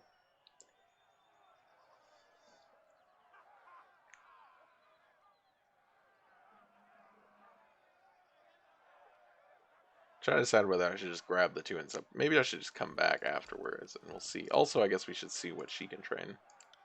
Oh, whoops. What were you saying? Do you feel strange? Yeah, Red rubbed his shoulder nervously. Ever since the Fatebinder spoke Kairos' edict, I felt like bugs were crawling under my skin. Oh, didn't see you there, Fatebinder. Let's see what you can teach me. Bows? Oh, she can train bows. That's kind of nice. I don't really care about increasing my bow skill, but that is my actual weapon skill. Oh, wait, did I not? Oh, that's the 47 one. Okay. Oh, what is that? A crimson spear helm. Ooh. And a bronze hammer. Let's look at that shit.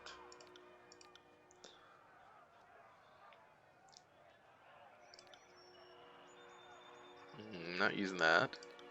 Do you want to use this? Gives you more DPS. Significantly more DPS.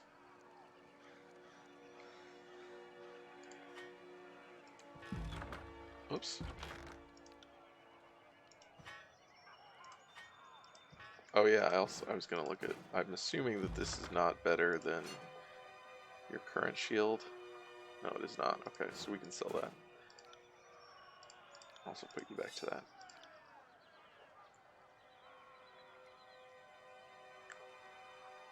Okay, your weapons are both the same. Just put that there. Smuggler Dagos. Upon noticing your approach, the merchant straightens his posture and smiles. What an honor! The name is Snigler Dagos. I'm sorry. I completely misread this guy's name. Snigler Dagos. Originally from the relative tranquility of the Northern Empire, I've since accepted a nomadic life for the sake of keeping Kairos' forces supplied with only the finest goods, local and imported. He winces a little. It's not much, but let me know if you see anything that piques your interest. A blood chanter staff. Control fire. I mean, I need a frost staff. He does what to Dagos, says Daimon? Oh boy. Scarlet Chorus leather armor.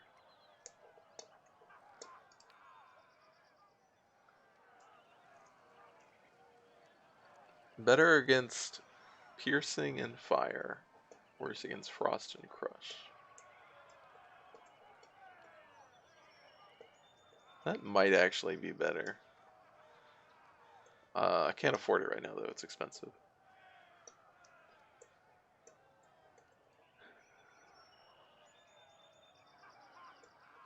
Fire Eye Stone. What is this?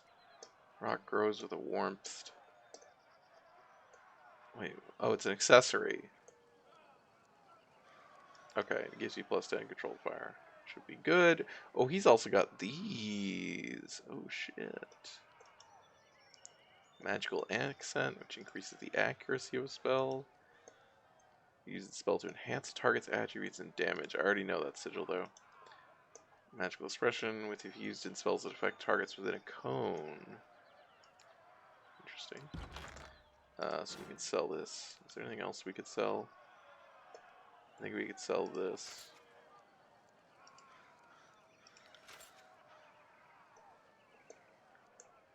Yeah, I can sell these now. You're already able to sell that. Sell this hat. Do I need these for like crafting or something? The gems.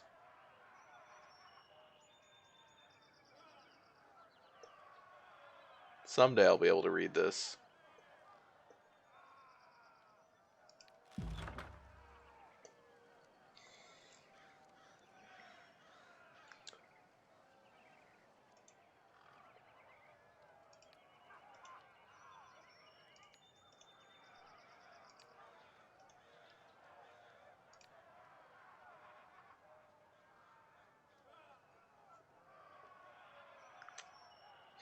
Magic in this game is interesting. I mean, I like the like spell system, but the actual getting this stuff seems like there's a lot of trying to buy stuff off people, and I don't know, I don't know how like available this stuff will be later. I'm hoping that it'll be available all later.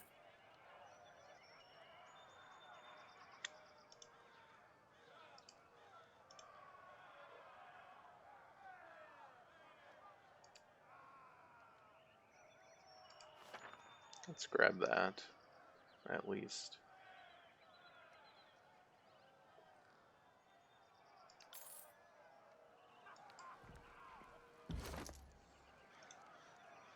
Learn.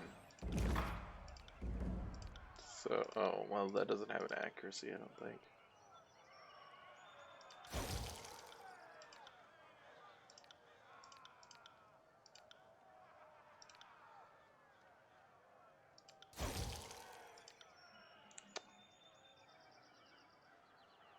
Oh yeah, this is a lot by itself.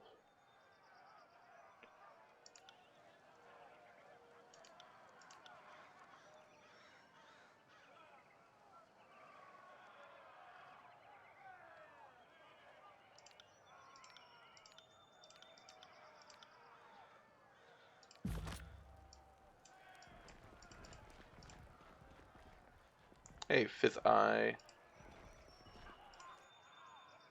The binder of Tunon arrives.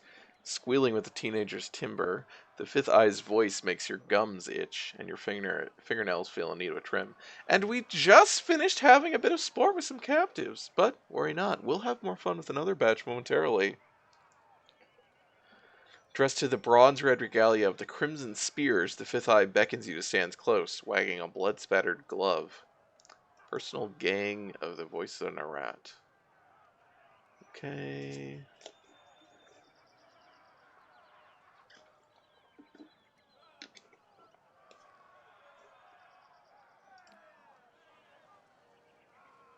These guys are just the Legion. Now that you have issued the edict and doomed us all to die, have you come to help us climb out of this hole? Chirps of laughter emanate from under his mask.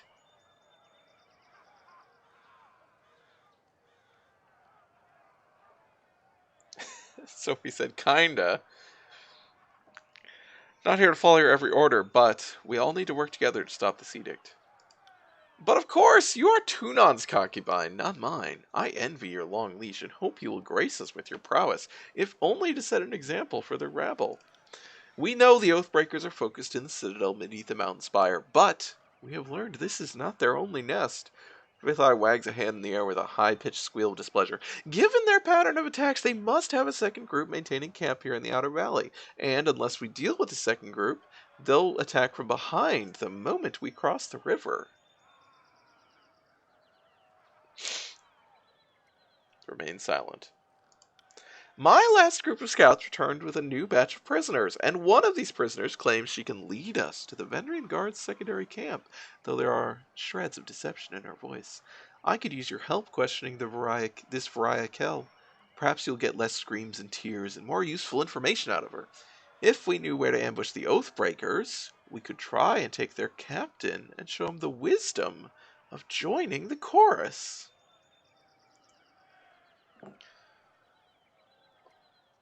Why not just ask the Archon of Secrets? I thought he could interrogate anything.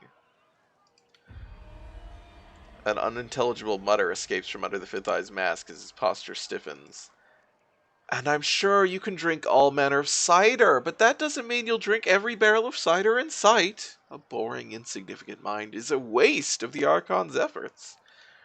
I've known the Archon to demand personal interrogations, but it's only ever been with the leaders, mages, or others of great merit. I've often imagined the interrogation process is not to be taken lightly. Perhaps it's downright exhausting for an rat. I'll speak with the prisoner. I will meet you there! She's waiting by the other prisoners. So what is this thing? A scroll! Yes, let's read the scroll glowing with mystical energy. I learned a new spell core, the Sigil of Illusion. Ooh.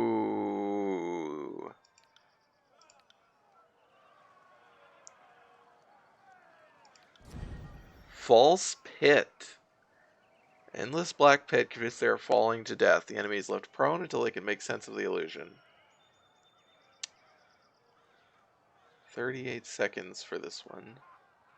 And only lasts 4 seconds. Does have that AoE on it though.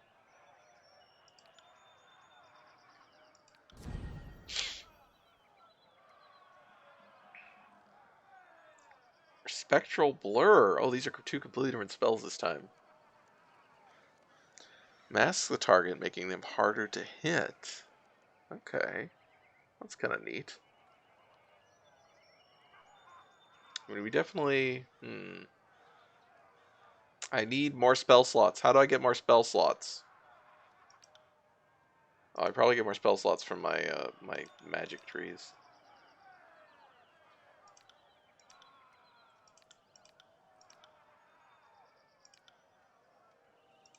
Does this even do anything? Oh, it gives an accuracy bonus. No, it doesn't do anything. I mean, I guess can a buff miss?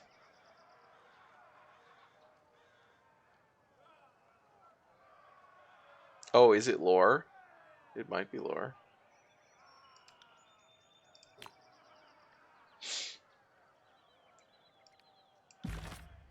Let me see. Go over here and look at lore. Lore. Skill.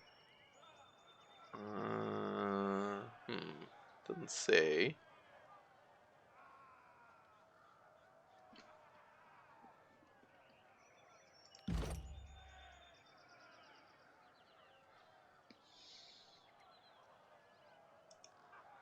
That's only plus 10. Sucks. Ah, grants additional spell slots. Yeah, I gotta go down the magic tree. Alright, I just need to go down the magic tree.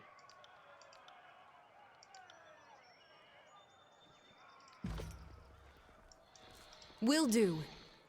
Alright, let's go talk to this let the Fate Binder speak with our catch of the day. That's alright. We'll figure it out quickly. Please, someone! I wish to bow before the voice of the Narat. I thought all could find redemption in the chorus. The woman in the makeshift armor of the Vendrian Guard lurches forward in agony. Her soiled, trembling legs suggest she has been forced to stand for days. Great. So these are... I can't zoom in right now. They're basically crucifying them. Like... Again, basically Legion. This one, he flippantly waves at the prisoner, was hollering earlier that she knows the location of the Vendrian Guard encampment, but she isn't being entirely honest. I told this thing, the prisoner turns pale a moment before a look of determination comes over her face, that I wanted to guarantee I'd live and be welcomed into the chorus as a captain. Then I'll talk. Otherwise they'll just kill me once I've opened up. I was dumb enough to join the Vendrian Guard, but I'm not dumb enough to give away my bargaining bronze. Ah, yes, my bargaining bronze. You claim you would disavow your people for the Scarlet Chorus? Why the change of heart?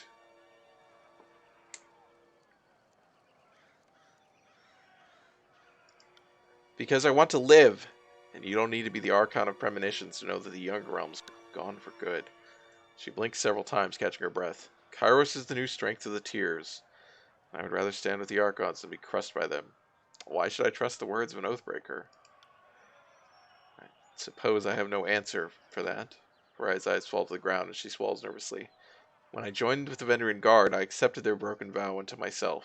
Have you not felt passion for a foolish cause, when you later came to regret?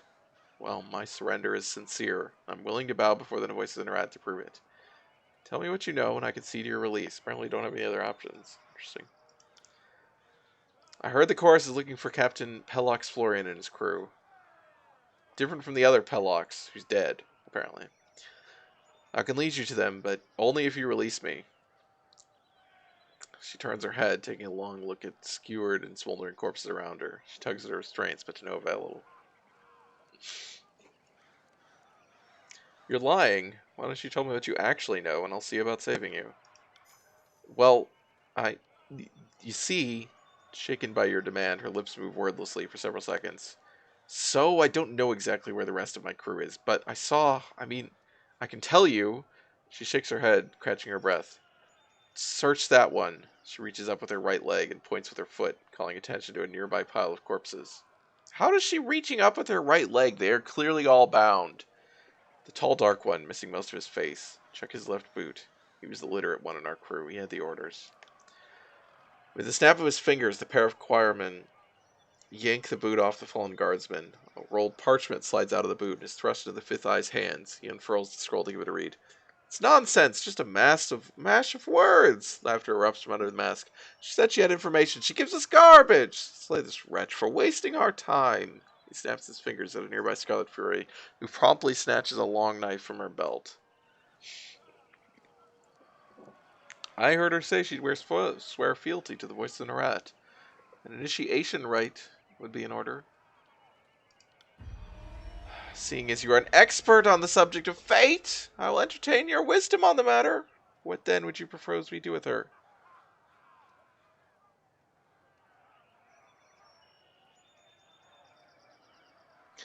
Oh boy. Great. Oh, great.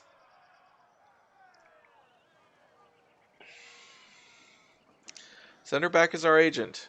When the time comes, she'll aid us, or we'll track down her kin. I'll need to think of a good explanation for my escape, but I'm certain I can return and avoid suspicion. Thank you. You'll not regret this act of mercy. This will end amusingly, for the Vendrian guard would be smart to assume she only escaped by our whims. You there. The fifth eye barks at a pair of guardsmen beckoning them forward. Release our newest recruit. She has orders to infiltrate the Oathbreakers. See that she is escorted to the river's edge.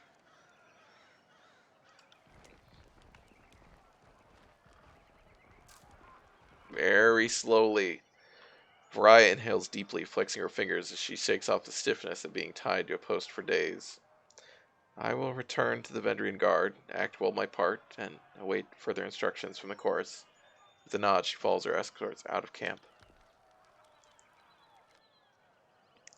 We're no closer to finding the Oathbreaker's position, not with this cryptic mess. She promised us answers, and all she gave us was gibberish. Sorry to interrupt, but I highly doubt it's gibberish. More likely, it's one of the local scripts. Hello? Who are you? The voice comes from another prisoner tied up next to Variah, an older gentleman with the quills, ink vials, and parchment scrolls one finds on the sages of the School of Ink and Quill. A mage? Or just a scribe. Ink smudges cover his cheeks, temples, and ears. His clothes appear charred, and between the rips of the fabric, you spot burn scars along his arms. Despite being emaciated and tied to a post, he offers you a beaming smile.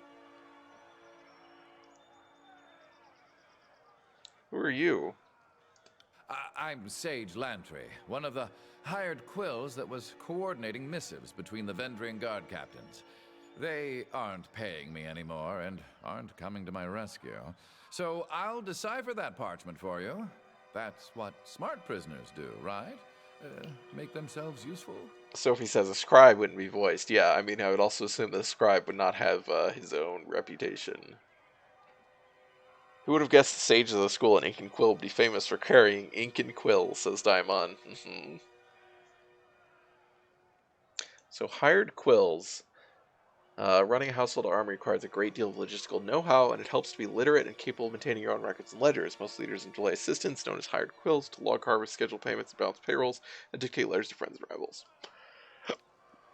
Read the parchment for yourself.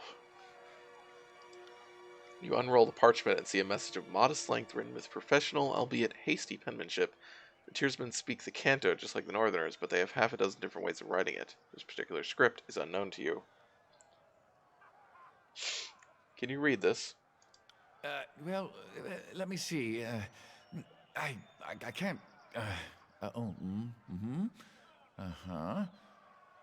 You hold the parchment in front of the bound sage, and his eyes dart down the length of the missive. He reads the words a second time, nodding in silence.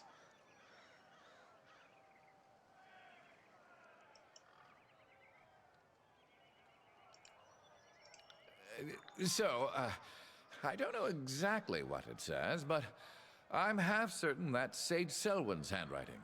I'm sure I could decipher that in a few hours' time. Don't need my hands free, but I think better when not tied to a post. I know, I'm weird that way. A few hours? Either you can read it or you cannot. This is a sage that doesn't know his letters.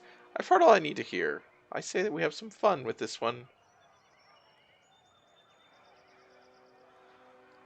Well, your life depends on translating this scroll. Now.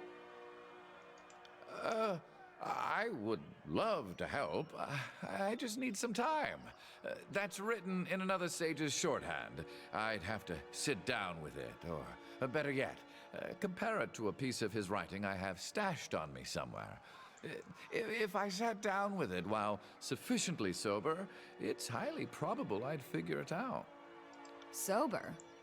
Since when do we share the good stuff with the prisoners? Oh, nobody shared.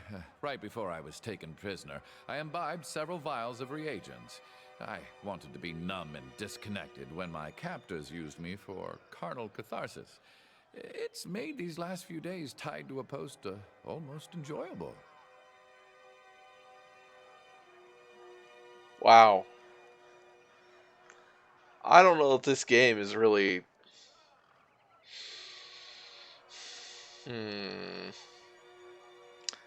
It can't hurt to give him a few hours. You read the edict. I don't need to tell you. The sundial is working against us. This addled old bag is just trying to stall us. Untie him. Give him a chance to translate. Are you giving me orders, Binder? Does this look like Tunan's court? Last I checked, only the Archon of Secrets can tell me what to do with a prisoner. Crimson Spear pounds the staff at the ground. If this old man wants his freedom, we shall give him fair shot. We shall give him his fair shot at a trial. Fatebinder, I beseech you, be my advocate for this trial. I'm no fool. I know the chorus uses blood, not words, to settle these matters. But you are a servant of the Archon of Justice, are you not?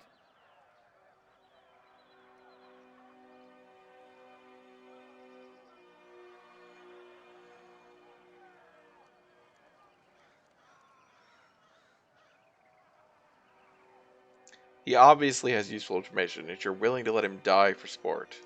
Clearly you need an education in Scarlet Chorus justice. Anything that satisfies their sick amusement is fair play. If the Conquest is any judge, there are no limits to their depravity.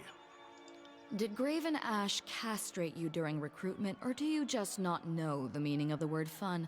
I'm actually curious. With a shake of his head, the fifth eye gives you a shrug. Is it not obvious? If he is a true enemy of the Overlord, he will perish by our blades. If he can survive, then he is strong, and the strong lead. Thus his crimes will not be crimes, but simply the actions of the mighty. What's not to understand? This isn't alchemy. Release this prisoner at once. I'm taking him to my custody. Not a chance. He's our prisoner. If you think you can crack the information we need out of his skull without troubling the Archon, that's one thing. But you're not walking out of here with our property. True, but by Kairos' law, he could swear fealty to me and become my sworn vassal. My property.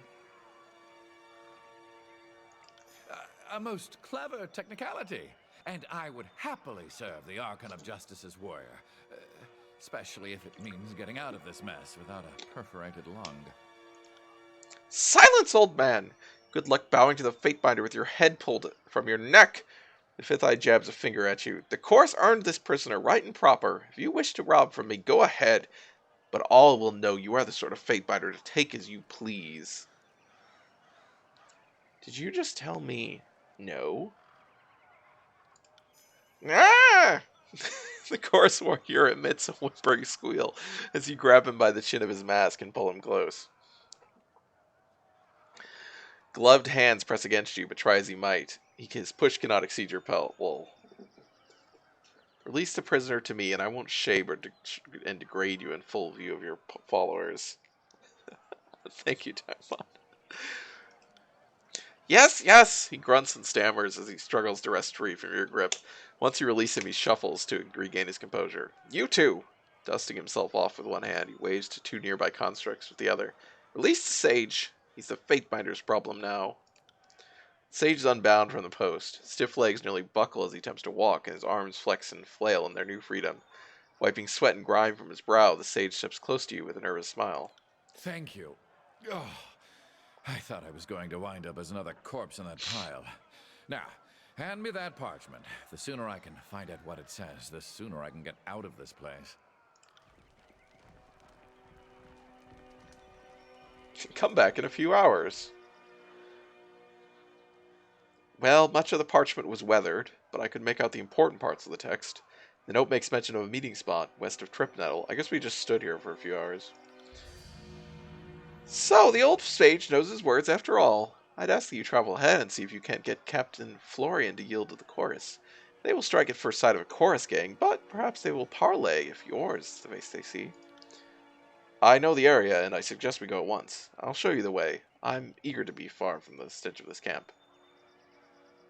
You're offering to come with me. Why? Because he wants to be far from the stench of this camp. Also because he's technically my slave.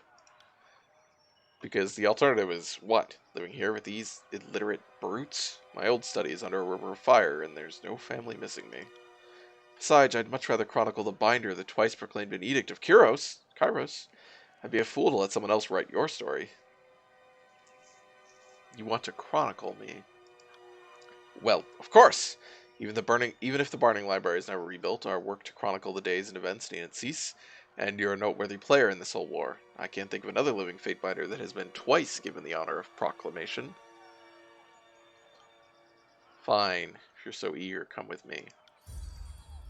Splendid! You won't be disappointed.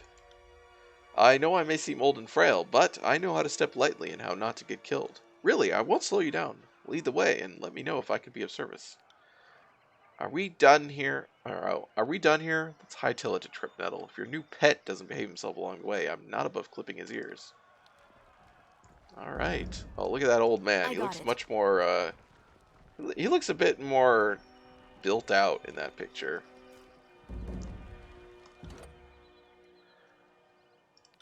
Oh, she leveled up. That's great.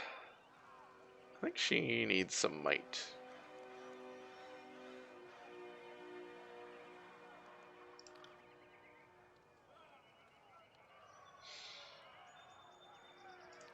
Oh, that's right. Her weapon has a bonus accuracy, doesn't it?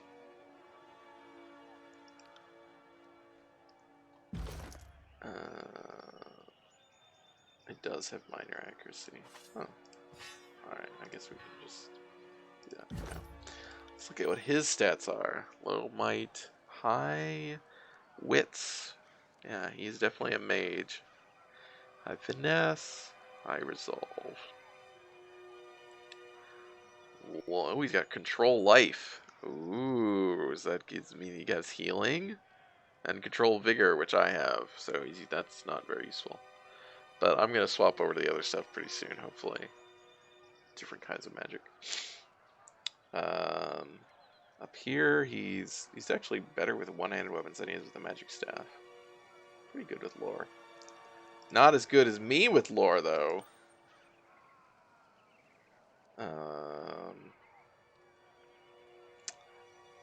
So I guess might affects your like staff attacks if you're using a magic staff, but it doesn't actually affect the damage of your spells, unlike in pillars. So this is, I guess, spell damage based on spell strength, I'm assuming. Affliction duration, also important. Oh, he's got 3. Why does he have 3? A well-aimed quill. Alright, well, we're not doing that. Attack will paralyze the target if it's done from... Interesting. He uses subterfuge. His weapon is his quill. Ugh. It's also a knife. Well, I would hope so.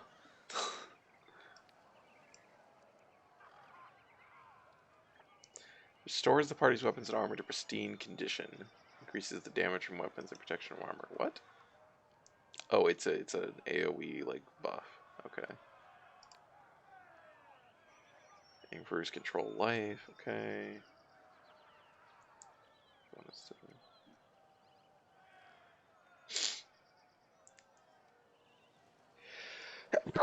Ooh.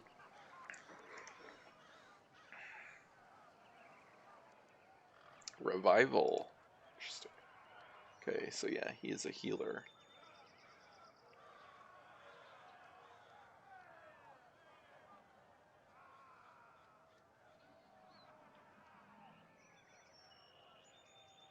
He's a healer with sneak attack, which is kind of weird.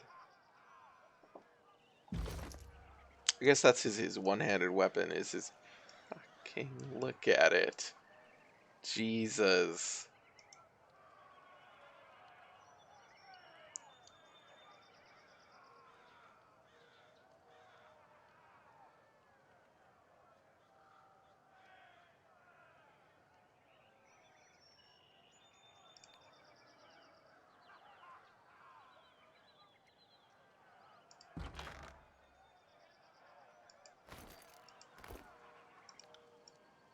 Oh yeah, I guess we sold the armor that we had that we could have upgraded. Oh well, that's fine.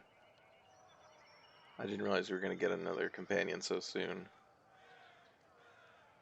Well, it's not that surprising. Yeah, that's not really a quill at all. Bloodied gloves. So bloodied rat. We really need to get him some better armor, but Whoops, I sold it. Oh well.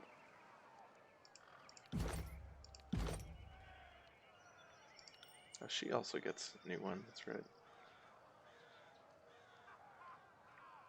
Oh, interesting that she can get a taunt. I don't want her to have a taunt. Ooh, that seems decent. That also seems good.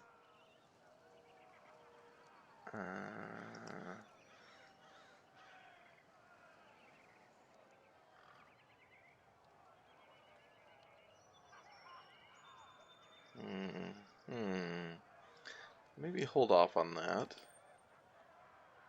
Because, so I get, the question of this game is, will we need Verse to be in melee, or can we just have Barrack in melee and have everyone else be ranged? Which is the ideal situation if we can manage it. Oh yeah, I wanted to look at like what his spells. What does he know here? He knows Restoring Touch, which restores 24% health. And then he knows Titan's Touch, which is, I assume, the same as what I know.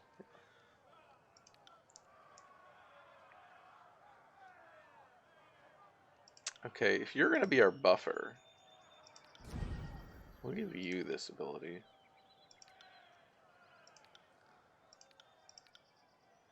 Except he can't get that. Okay, so... And then we'll give me this one, False Pit. Oops.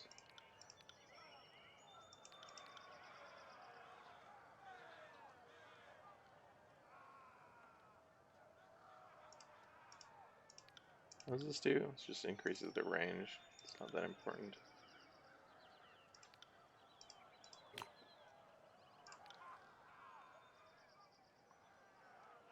Yeah, so he has more... Why does he have more spell slots?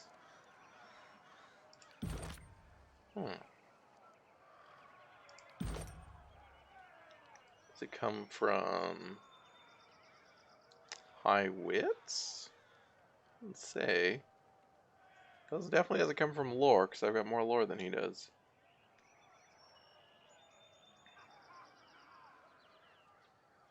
I don't know where it comes from.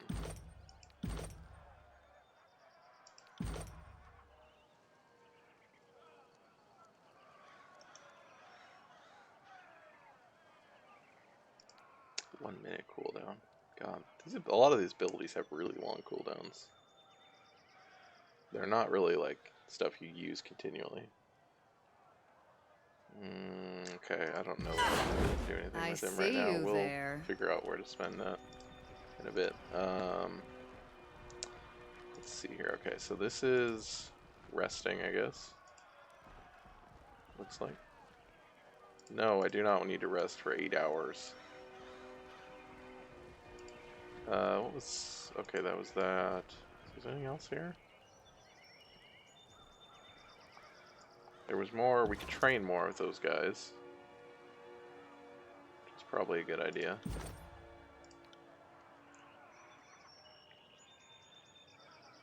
I'm almost a Subterfuge.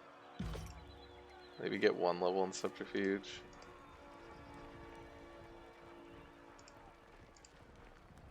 Well, I'm gonna wait. We'll probably come back. I don't know.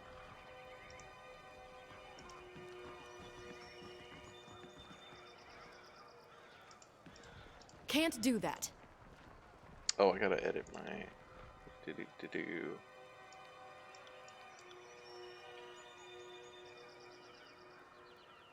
What is the range on his, I'm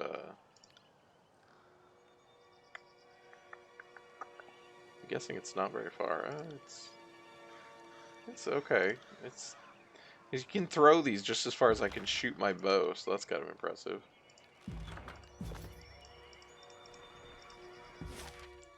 Okay, Echo Call Crossing or Remote Settlement. Also that. Wow, 10 hours to get over there. 7 hours to get over there. So the Remote Settlement is for Death Knell. Okay. We can go do that.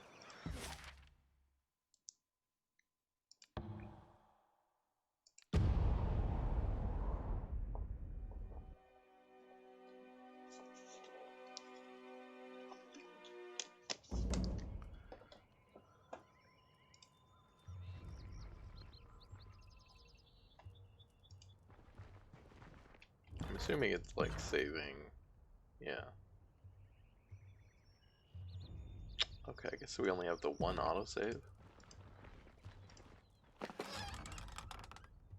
Oh, okay. There we go. There you go, buddy.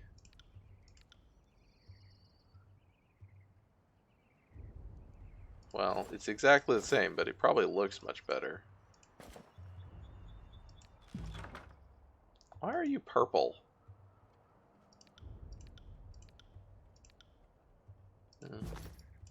I got it.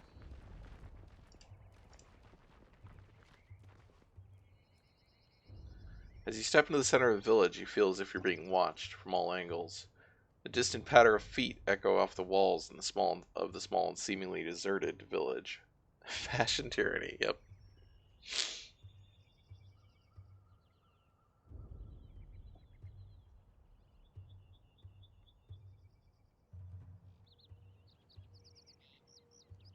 No need to hide. I've no desire to fight, merely to talk. The wooden beams in the rooftop to the north creak under someone's weight. A tree rustles behind you.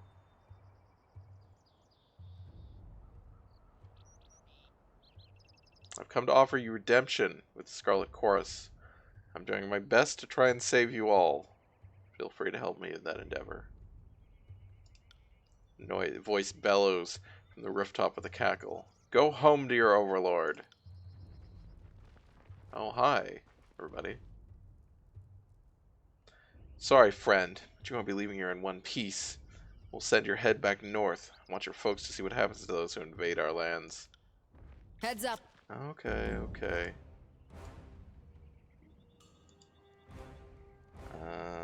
Also I need to like... Well, I don't...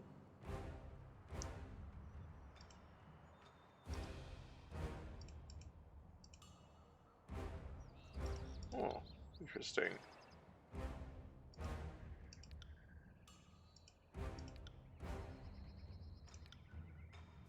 I just want them on melee. Heals the Fate Binder.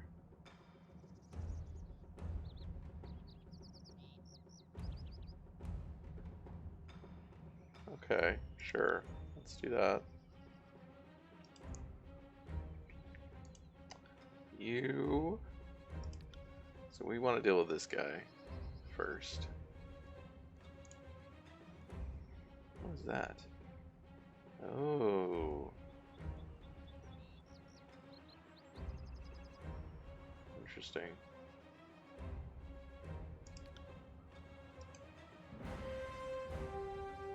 Why do I have lore +1 over here? What is that?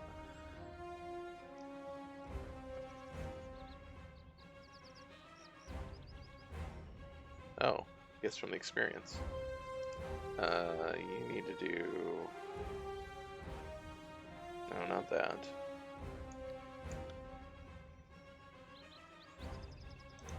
Attack him first, I guess. Won't happen. Wait, why is it only 42%? Wow, do you just suck that badly at accuracy? Company.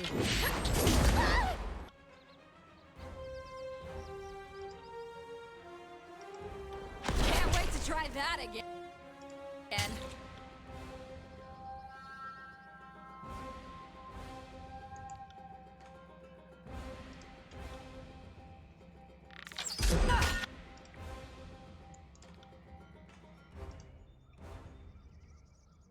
I'll tear your scalp. Why is he running from me?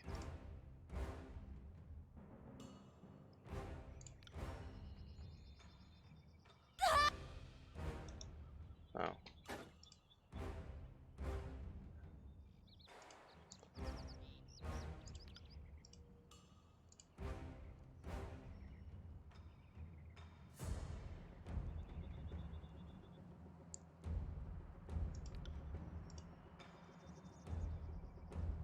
I'm on it.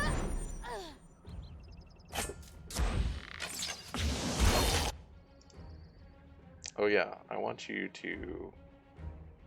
How do I swap your weapons? There we go. It's 10 accuracy.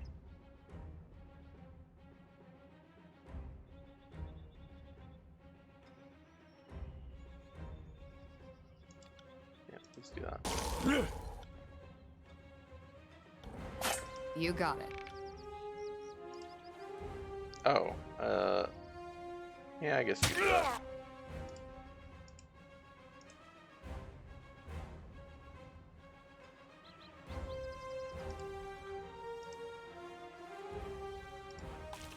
Really? We can't shoot him from there?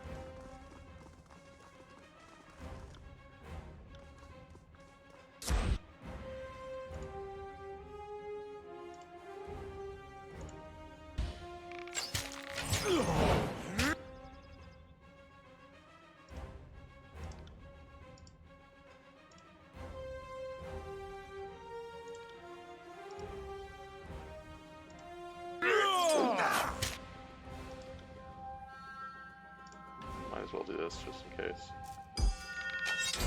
They never had a chance.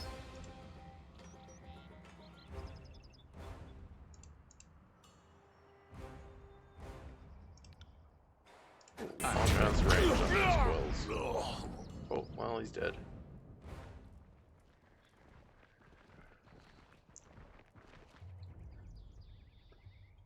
Flicking the bronze tip of her blade, a Scarlet Fury strolls into view with a smug smile, flanked by an entourage of soldiers. Not bad. I'd have piled up the same number of corpses and half the sword strokes, but, well, where are my manners? One ought not to criticize help so generously given. She sweeps her arms wide in an exaggerated mocking bow. You've my deepest and sincerest gratitude for gutting those Vendrian piss ants in my place.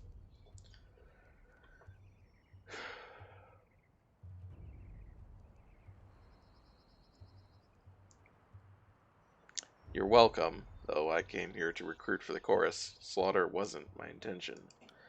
You already got what we needed, the willing ones. She points to several of the armed fighters at her side. We were hoping a different face might convince the remainder to join us, but alas, well, can't win 'em all, can you?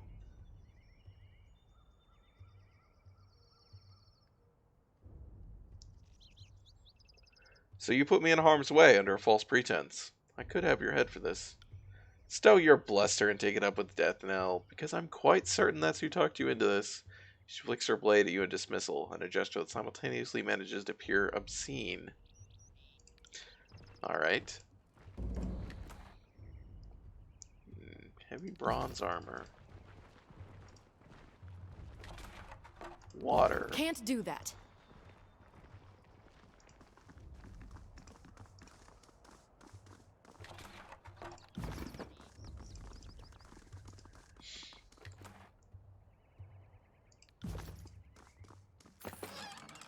Sorry, I can't. Yeah, right now it looks like we might be able to get away with just having Barrack as our melee. Hard to tell. The problem is that some of our abilities are melee. So that's probably. Whoops. Whoa. Whoa. Whoa.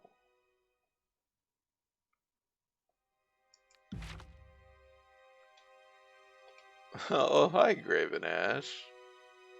Does that mean... Yeah, there's the voice in her hat. Blade Grave.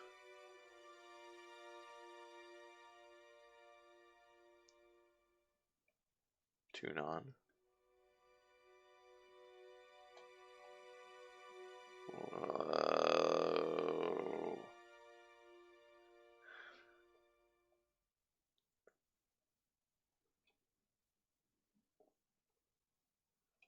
Interesting. Show map names. Yeah, well, we're not. Okay, I don't know how that was different, but. Yeah. Oh, I see that. I didn't realize I was back there. So I'm gonna have to go back to Death Knell. But I guess we want to go do other stuff first. Whoops. Yeah, I keep trying to So we also need to do this. Explore Echo Call for clues of the missing shipment of iron.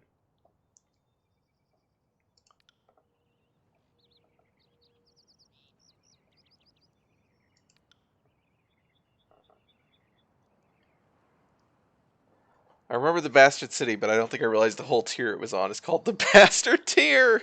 That's bold world building.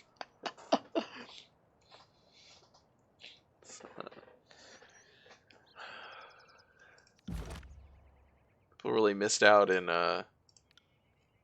all those like Mario Kart tier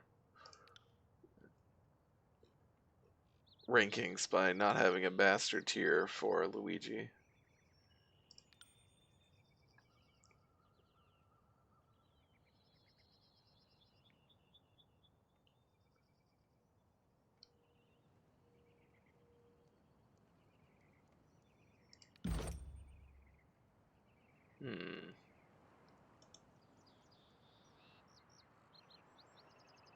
Ooh, that's a lot of armor.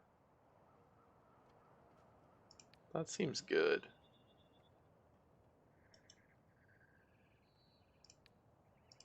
Let's just do that.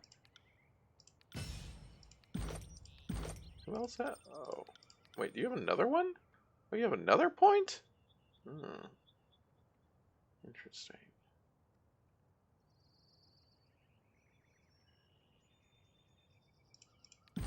This is probably control vigor then. Do the buffing.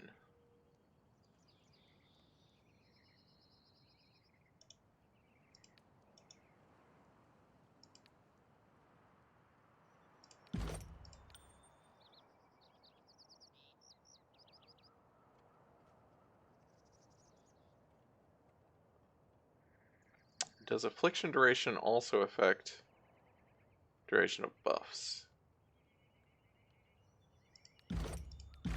What are the duration of his buffs currently? 45 seconds. Oh, probably more than is necessary. So, just spell strength, I guess.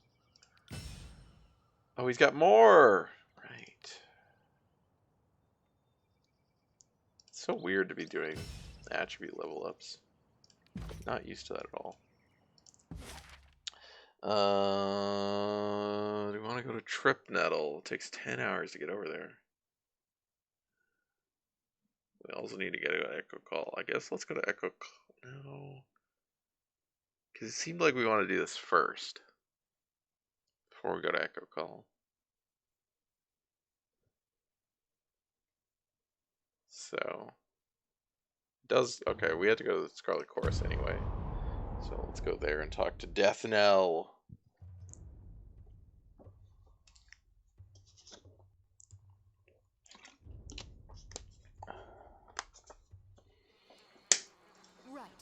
Alright, it's nighttime.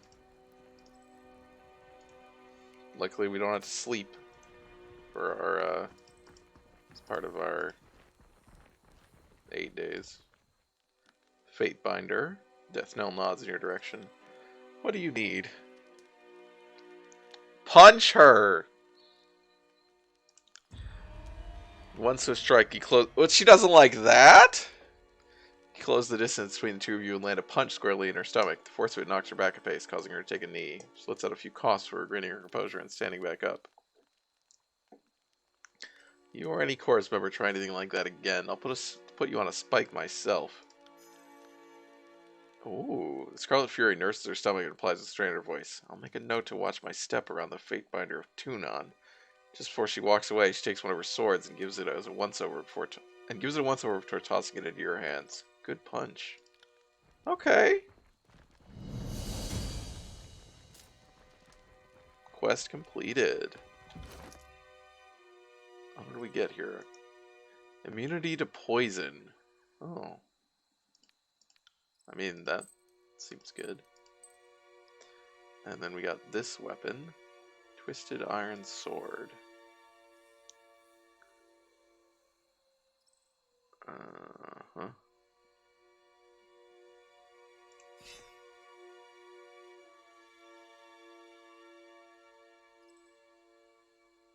Oh, I see. Wait, this one has minor parrying. Oh, I don't care about that.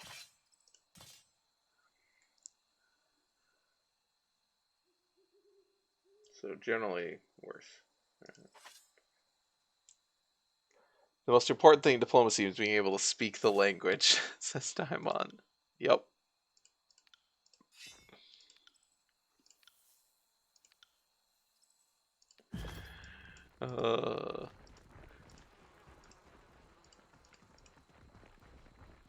What is our like limitations at here with these guys? Disfavored. Okay. It's kind of like chorus. These guys. Why does this get us wrath? They don't know we did it.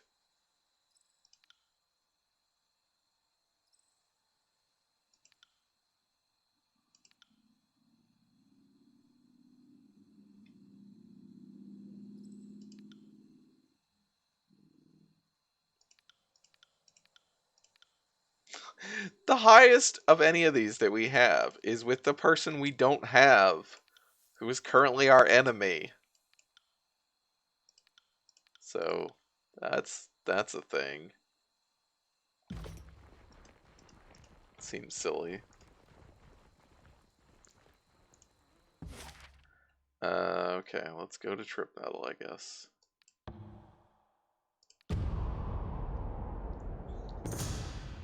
Encounter in Vendrian's Well. As you make your way along one of the wide dirt roads that winds through the forests of Old Apex, the mountains loom above you on every side, and only the mountain spire, jutting skyward from the center of the Broken Realm, provides a consistent landmark by which to navigate.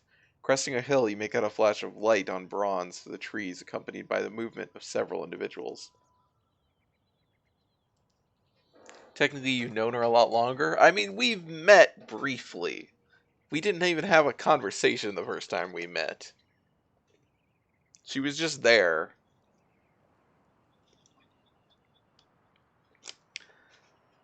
That much bronze, you realize, must indicate a group of Oathbreakers, and they seem to be just around the next bend in the road. Attempt subterfuge! And she fears you. I mean, the fear makes more sense. But I also have really high,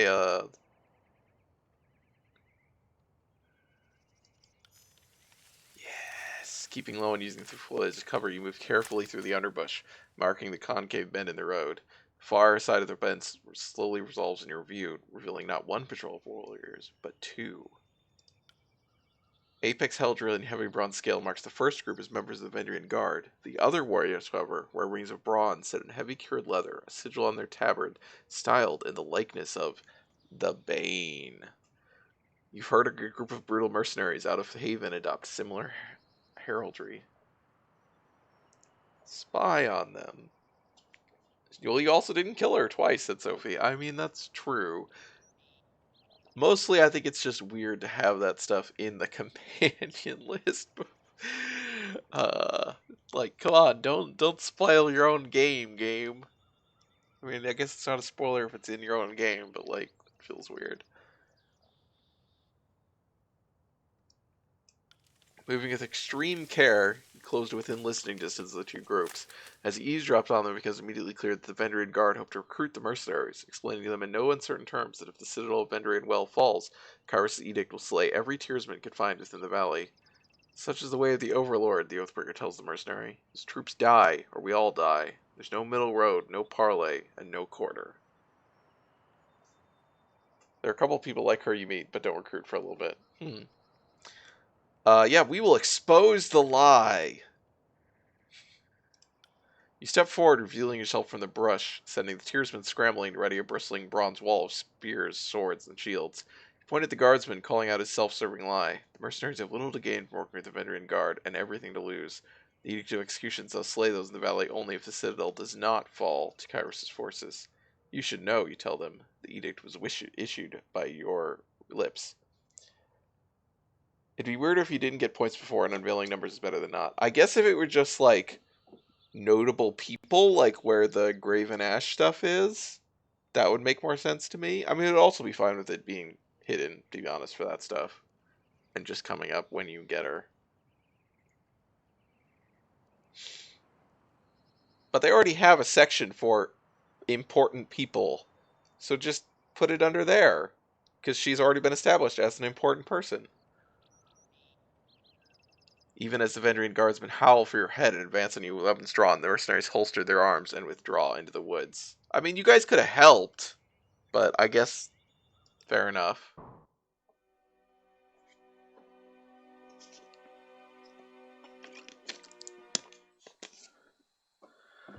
Okay. You do this. You do just kind of move forward a bit. You do who are we gonna do here? This is Sun Soldier, Archer, Outrunner, Honor Guard. I don't know what heroism is. I feel like you're a bruiser. Oh, you're a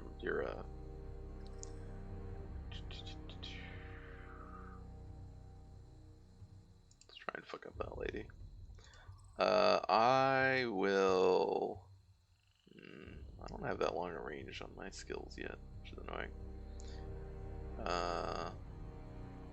Start off by just doing this. Actually, we'll start off by doing that. Another battle. Okay, there we go.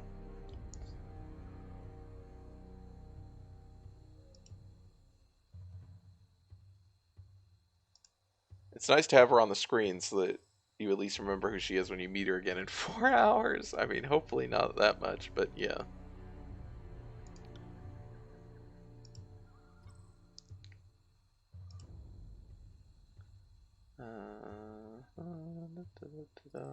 Okay, yeah, she doesn't have any good ranged attacks yet, which kind of sucks.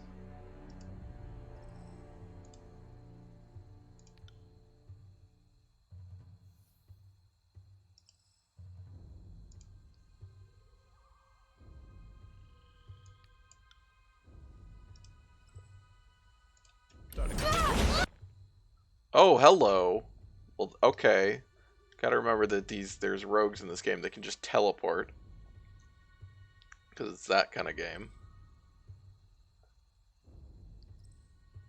Oh, oh my god, that's the one that I just tried to do that to. That's really annoying. I'm not a fan of this shit. I understand why it's there, but alright, let's just do that.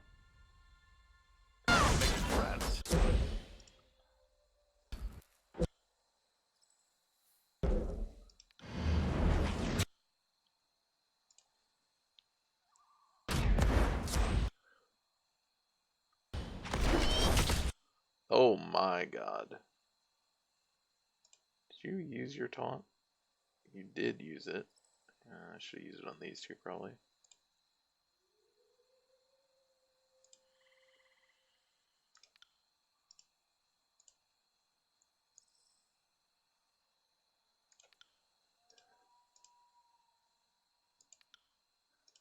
I will aid you.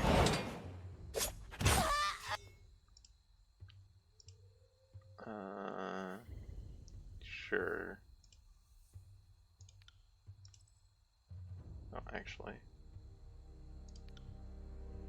Oh, that is not an AoE.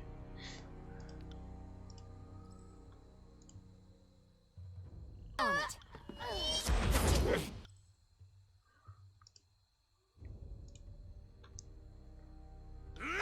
Can't move. I'm trapped in place. Why did I move over here?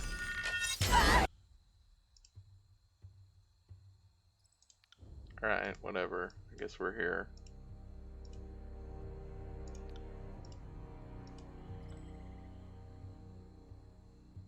See you there. Oh god. You got it. I can't take much more of this. Yeah, I know. That's only on me. Take that! God damn it. It is hard to like control aggro in this game. Like, Really? He's just able to just keep doing that, even though, Thanks. like, she's right on top of him?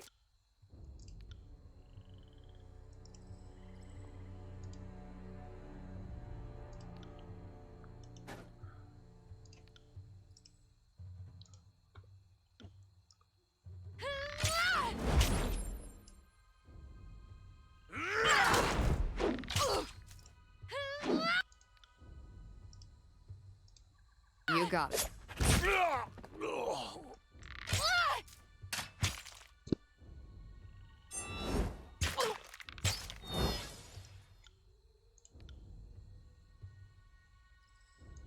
Will do.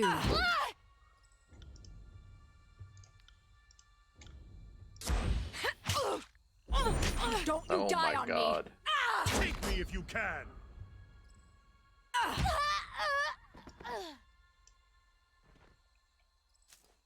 So what do wounds actually do?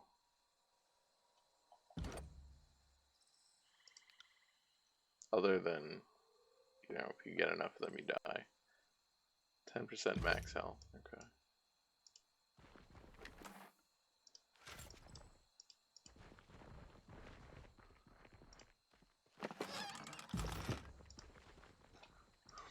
Interesting that there's so much loot on the kind of random maps.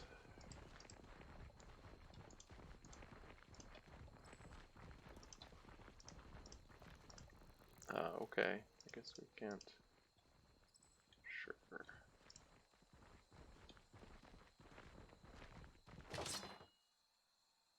Heavy leather armor. Interesting. Keen javelin. Oh, increased critical chance?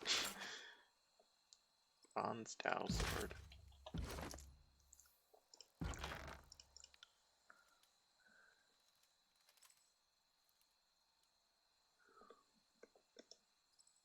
Jagged. Oh, it has a crit effect. It doesn't have to have an increased critical chance. Doesn't seem like a true... Oh, that's just better for her.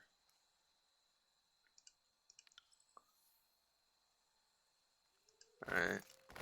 They have all this fancy, or like this special stuff they start with, and it's all garbage. Which I know you're like, obviously, that's kind of what happens, is you replace all the stuff, but it's just like... Really?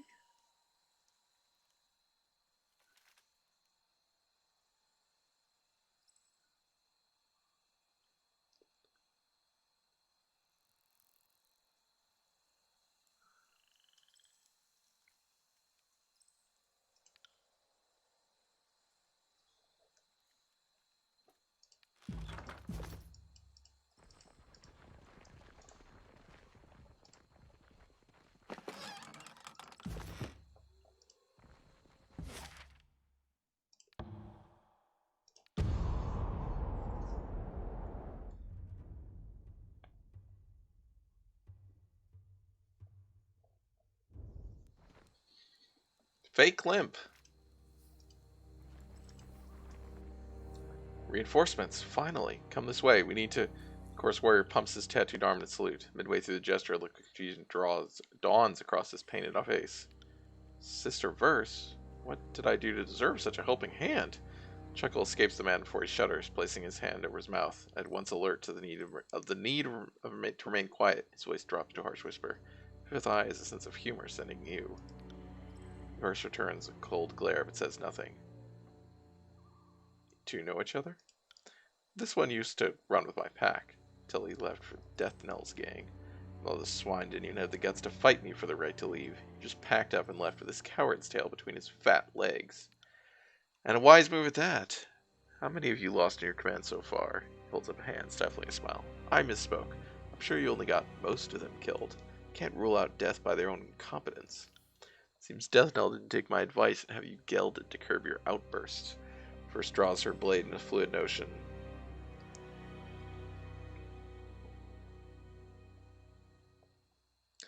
If you want to fight him, I've got your back, but we do have a mission here. Ugh, another time. Fake limp, get comfortable with the idea of a knife in your belly. It'll come from me, likely as not. First sniffs and returns her weapons to her belt. Just tugging your chain for old time's sake. You're always happier when you had a nemesis out in the world, huh? Their camp's just yonder, points to the northeast. We've kept an eye on them for the last couple of days. Some of them might have left a few hours ago, looking for food, maybe out on patrol, but they haven't returned yet. Might be wise to strike now while they're divided. How'd you find this place? Happy accident, of sorts. He points east toward the mountains. We were up in the mountains with orders to keep the Oathbreakers in, keep any would-be allies out of the valley. Strangest thing happens. Tremors hit the pass. The tremors lasted a bit, so I figured they were magical, but there were no signs of Earthshakers, nobody. No, really, how'd you find this place? Nobody else in the chorus knew where the camp was. His eyebrows raise up. Not sure what you're playing at, and I don't like your tone. We had orders to watch the mountains east of here, and I found this spot on our trek back to camp. What can I say? I answer the Archon of Secrets. I don't get told a lot of details, but I sure see a lot of coincidences. What's your plan now? I lost 2 of my gang in the mountains, and we've been on half rations for days, so until we get a much larger contingent, we're not likely to win any fight we start. Now that you're here, I figure my gang will hold back, keep an eye out for trouble. Maybe swoop in if things get messy.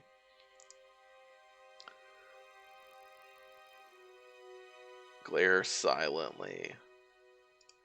My gang and I will lurk nearby. When you make your move, we'll descend and help with capturing Florian. Don't worry. I'll let the others know you did the heavy lifting. I'll cheat at battle, but not with my reputation. Oh right, we do have healing potions. Will Maybe do. we just need to be more liberal with using those. Where are we? Okay. Go into sneaky mode. Oh god. Sneaky mode without fast mode. That's terrible. That's really bad.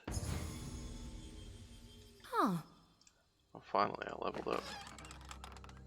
A bronze axe.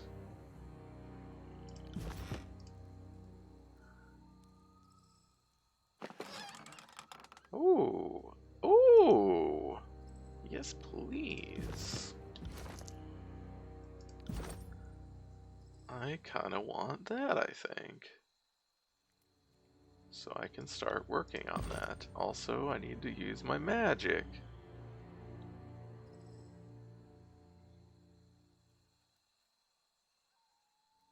I think I just need to get the +10 lore.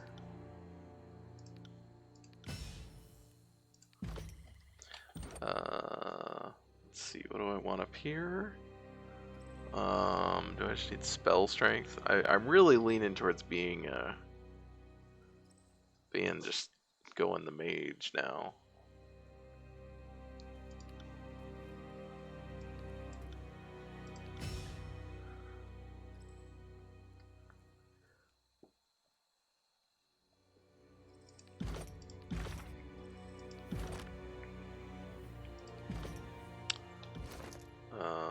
Do-do-do.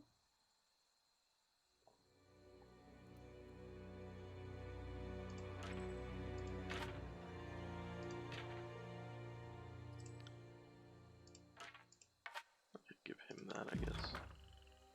Is it like...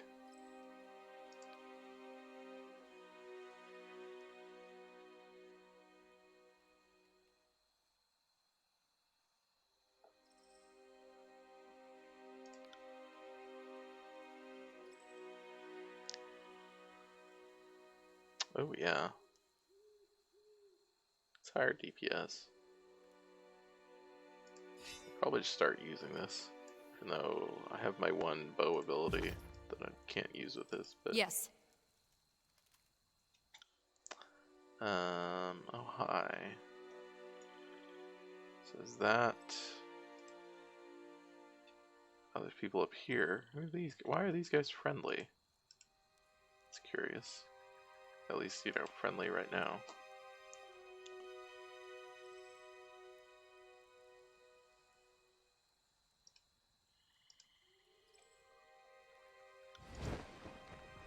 Time to lighten my step. Yeah, why are these guys? Oh, there's Pelox Florian. Okay, so we're supposed to try and recruit that guy, right? They were hoping.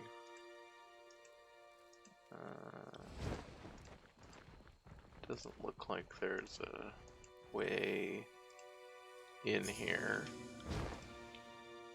Oh, hi. Found something. Oh, mead. Great. So I guess we just need to go over.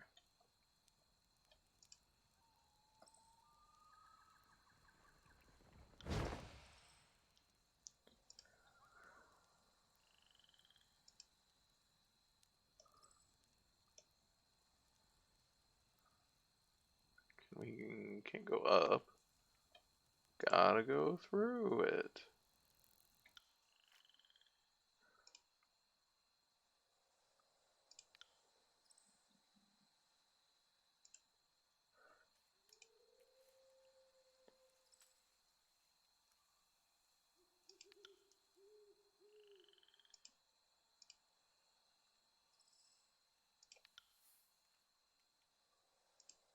You got it. I'm not here to make... I'm not here to make friends.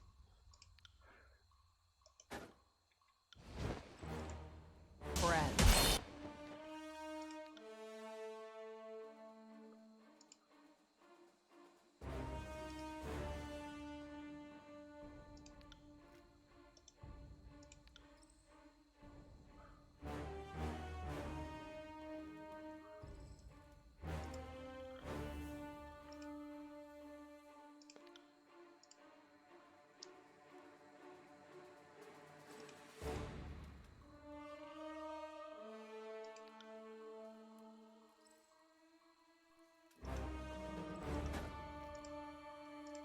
No dice. What on the fuck are you doing? Oh, do you have your... You do.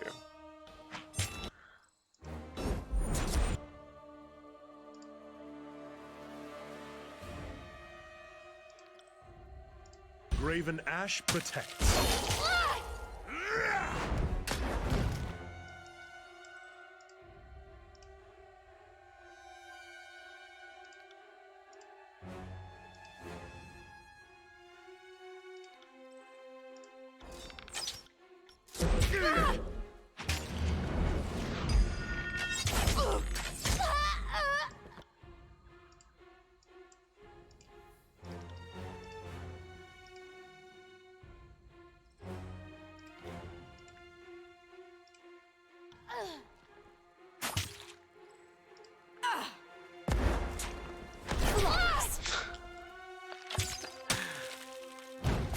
Well, he said, Graven Ash, take the wheel.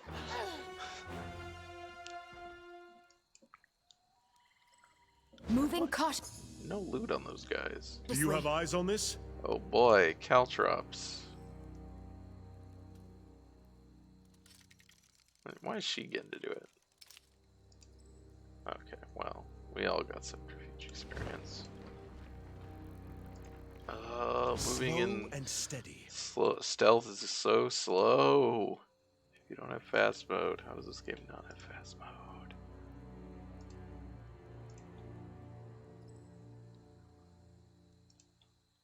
Oh, oh. Oh, more guys. Many guys. Do you have eyes on this?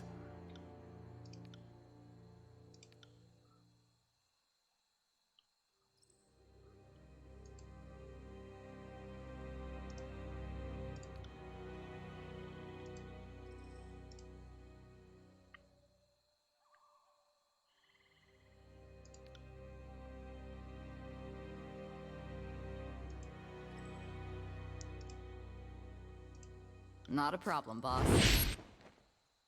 To battle!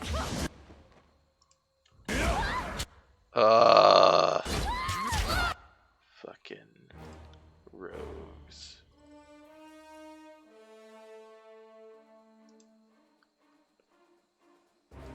I'm just gonna firmly do that.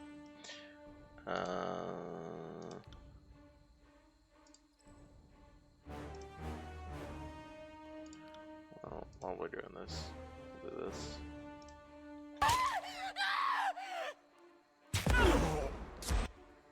That's how it...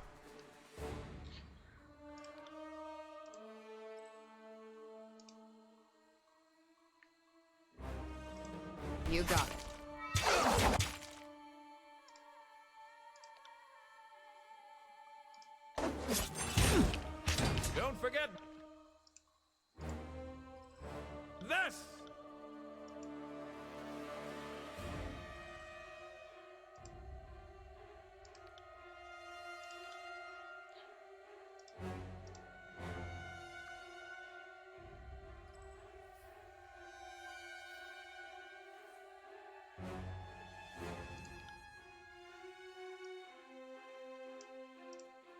I got it.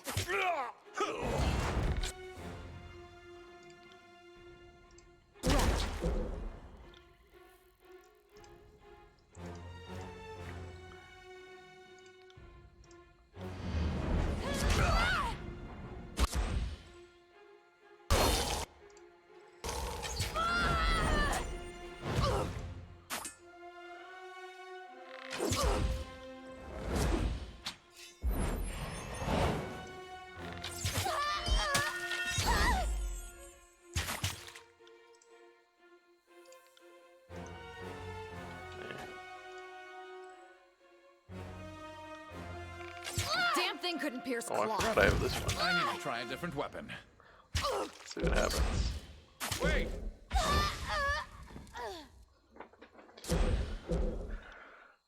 Can I go back and look at this? Combat log here. Yes. I killed her with the illusion.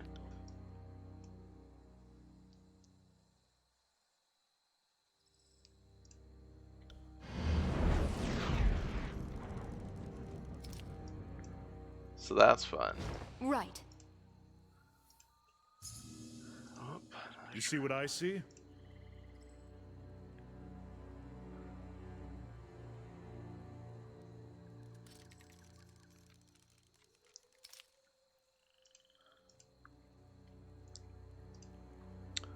oh yeah, I guess. Okay. One thing I'm not used to is we can cast buffs outside of combat in this game. So maybe I need to be doing that.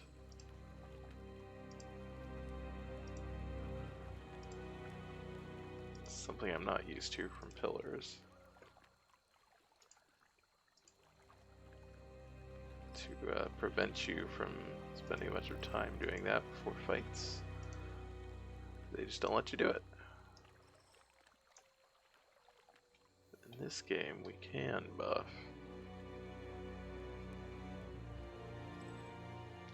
So it seems like we're using our melee, but not a whole lot.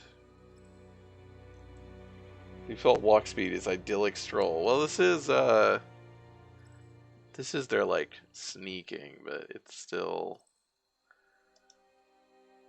much longer. Well, it doesn't really. I mean, it is much longer, but hobbling. It's just reduced movement speed, which doesn't really matter that much. Maybe I just need armor penetration. I just want straight DPS out of her.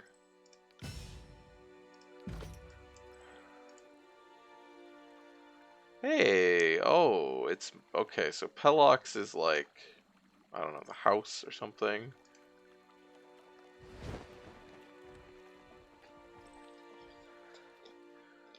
The Overlord's peons have arrived. Blades up. Falcons in hand and ready for battle, the Vendrian Guard captain bellows orders to the warriors in his camp. Dressed in tarnished bronze and sporting countless scars across his arms, Pelex Florian towers over his peers. If you value your life, drop... His words fall silent as he scans her face in careful detail. Wait, I know you. How on Taratus do I know your face? Can it be? Peacebinder. The warrior relaxes his grip on his falx. Come to lecture me about not holding up my end of the surrender? Well, yes. If you value your life, drop everything and flee, or stand and fight. I'm happy with that option too. Just seems unsporting for me to suggest it. I choose to believe the Falx was designed by Peter Falk. Why? Time on.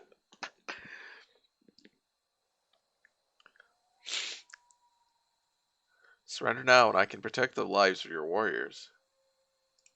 Surrender? To you and what army? We have you outnumbered. You're the one who should be interested in avoiding a fight. Brother, restrain your blade.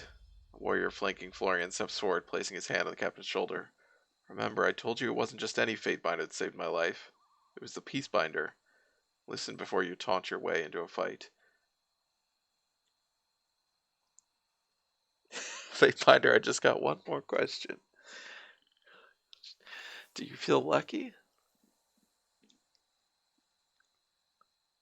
I don't know who this guy is, But apparently we saved his life. Fine. I'll listen all you want, but I'm not sure what'll come of it. You're not talking to some frightened peasants. We're all here to die on our feet opposing Kairos.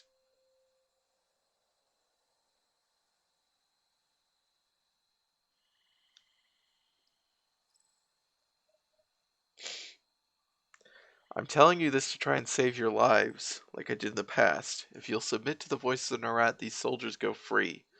You have my word.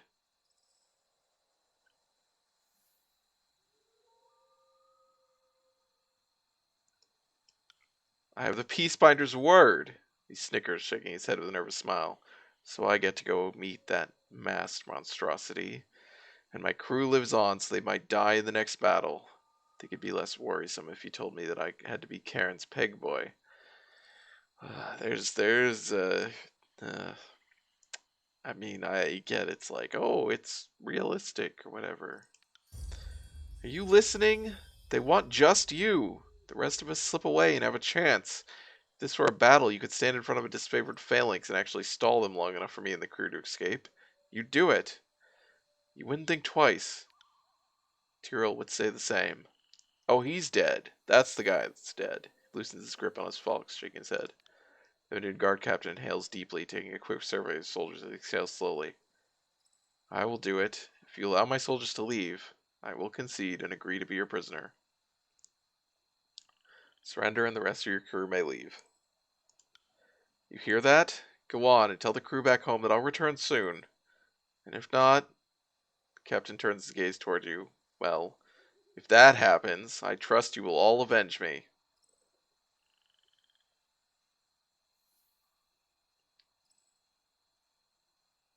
Well, yeah, but that was his dialogue.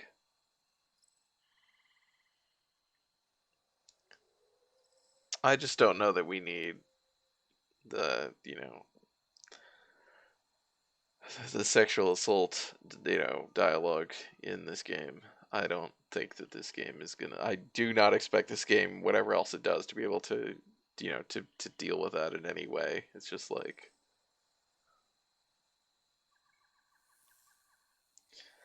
um, but if the Fatebinder strikes true, I'll be back soon. No, you won't. I'll even bring back a souvenir: the severed head of the voice of the rat.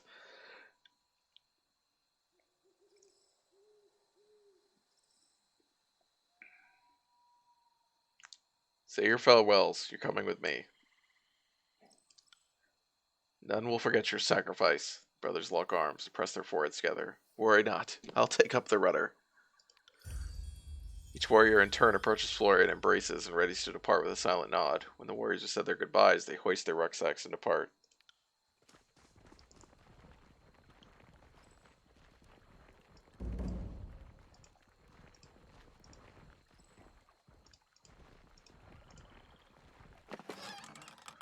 Ooh, okay. And a pillar of courage. Oh, immunity to frightened. Huh. You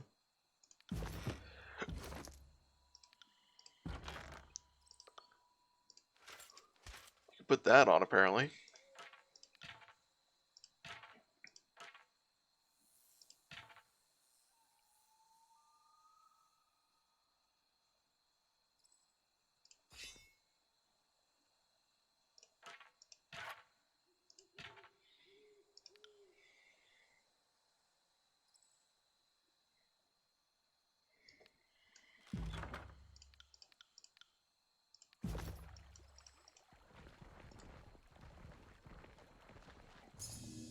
Ooh. Oh, Ain't yes. that odd? Excellent. Excellent.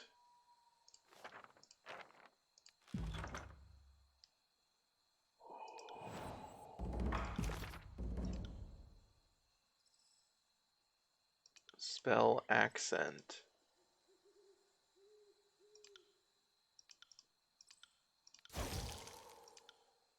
Ooh, mage fire causes burn damage over time. Ooh, sweet. Seems cool. Oh, I can't even do that though. Oh, it's like it's super short range. What? It's not that short range normally, right? Oh, I guess it is.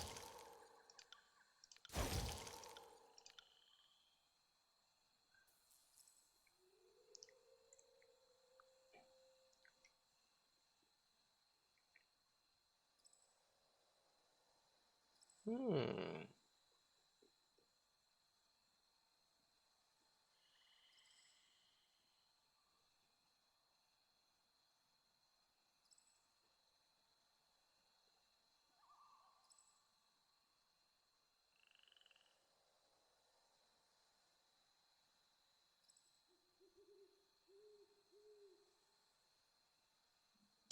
Yeah, I was trying to see what I had on this. I guess I just had the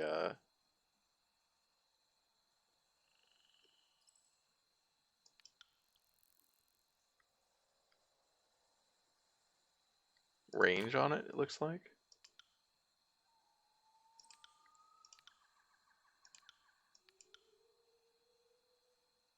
Oh, that does a lot of damage, a lot more damage.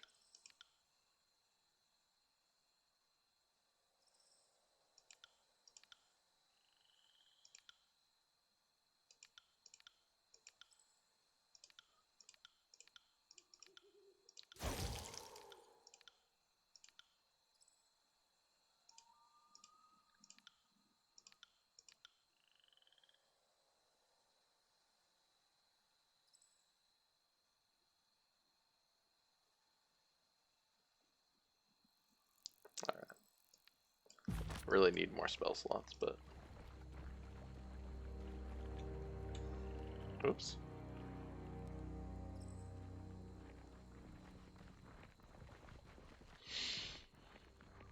Striding into camp at the tail end of a sprint, the Scarlet's chorus warriors begin to speak, but stumbles forward, bracing himself short of collapse. He catches his breath.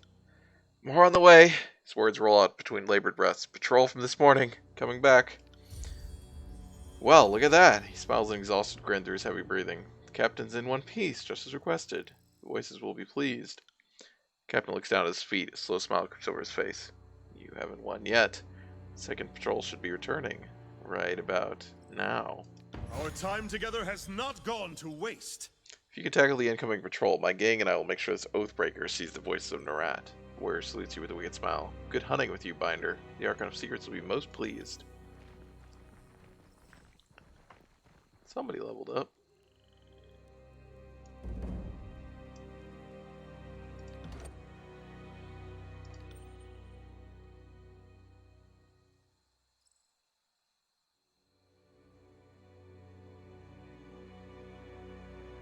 What is your...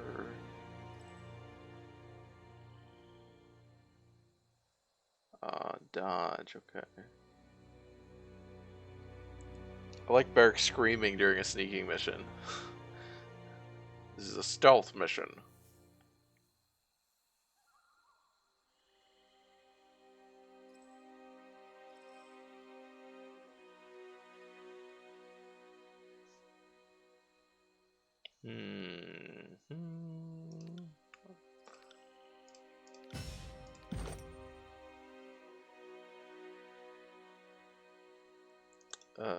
Yes, please. That's what we need. On it. Hey guys.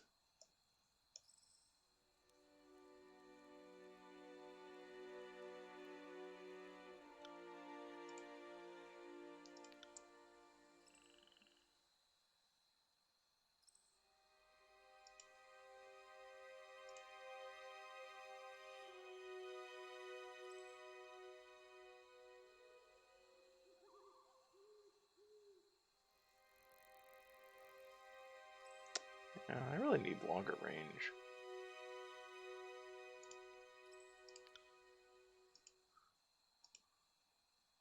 At once. More talent.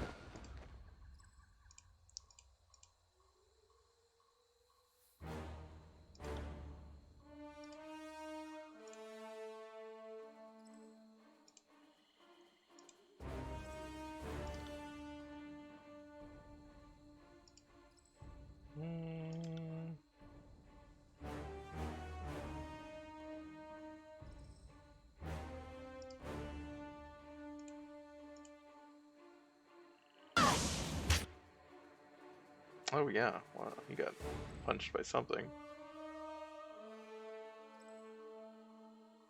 Oh wait, no, that's that guy. That's fine.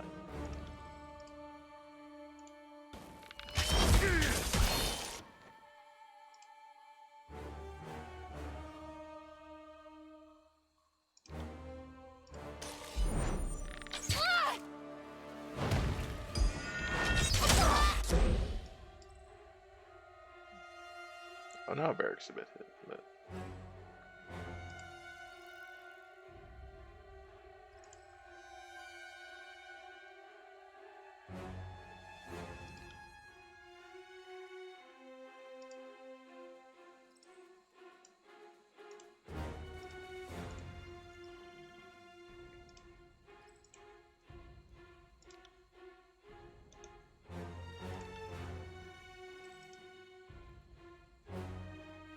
That's one.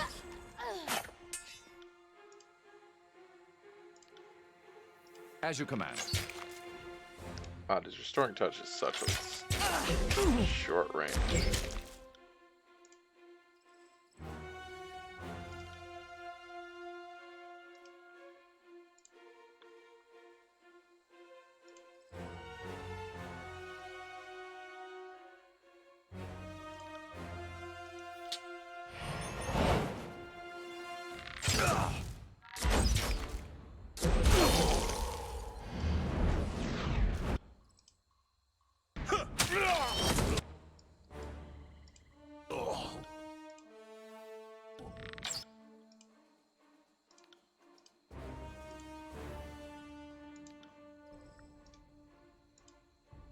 Will do.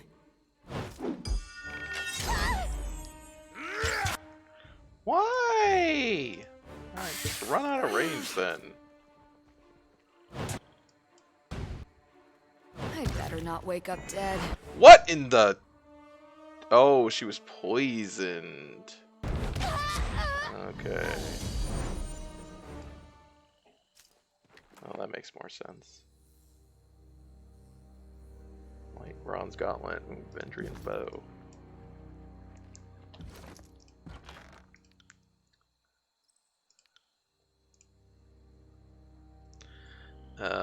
Lower DPS, additional range, interesting.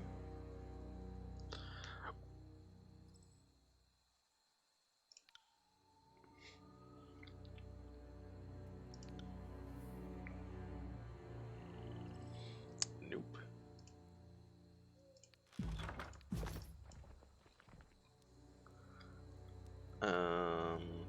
Okay. That's just complete. Oh, I guess we are, yeah. Okay. Let's save here, I guess. Can we see? I guess we have to click on this to see this. Yeah, so we'll go to the northern clearing next time and then go to Echo Call. We are at our time. Over a bit. But we're making progress here. What does he get? Oh, right, because see, I gave him an illusion spell. Getting control frost up there. 60 lore. I'm getting there.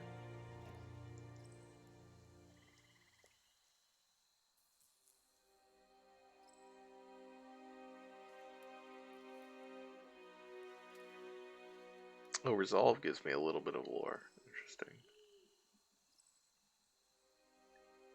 I forgot that, what did I put it into? I forgot that wits increases my lore. Should maybe do that. More.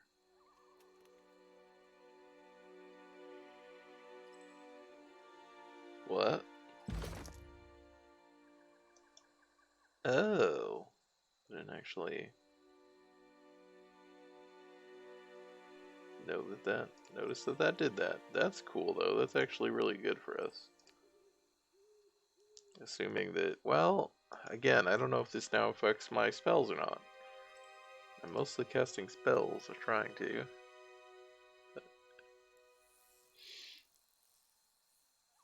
Conceptually, how would you interpret the lore stat? Would it be equivalent to history in D&D? It's a combination of all the knowledge skills in D&D plus spellcraft. Like, at least in 3rd edition terms. It is a general knowledge skill. And it is also spellcraft because it is used for scribing spells, new spells. Let us save the game. Which one of these was... Oh, those are all autosaves. This is the one that wasn't an autosave. Alright, that's fine.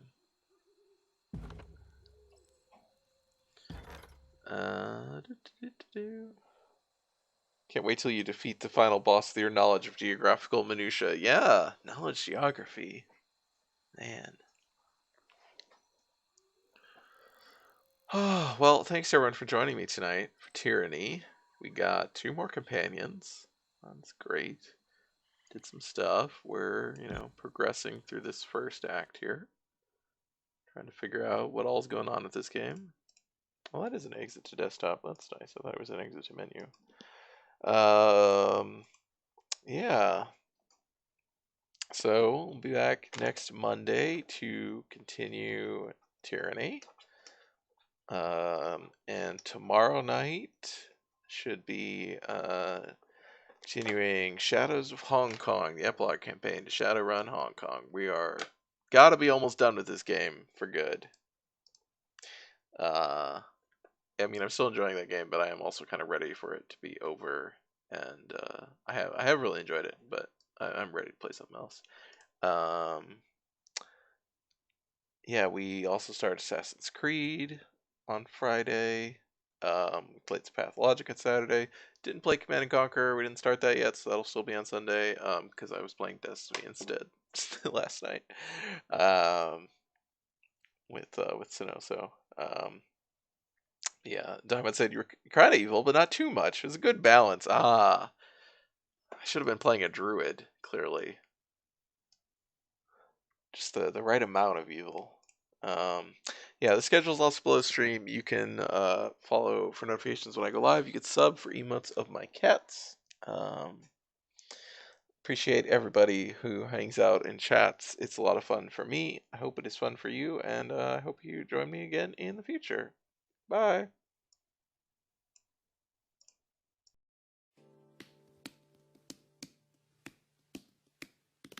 So long, farewell to you, my friends. Goodbye for now. Until we meet again, I say so long, farewell to you, my friends. Goodbye for now. Until we meet again. It's been great to play and sing together in the box. And now it's time to say goodbye. So long, farewell to you, my friends. Goodbye for now, until we meet again. Goodbye for now, until we meet again.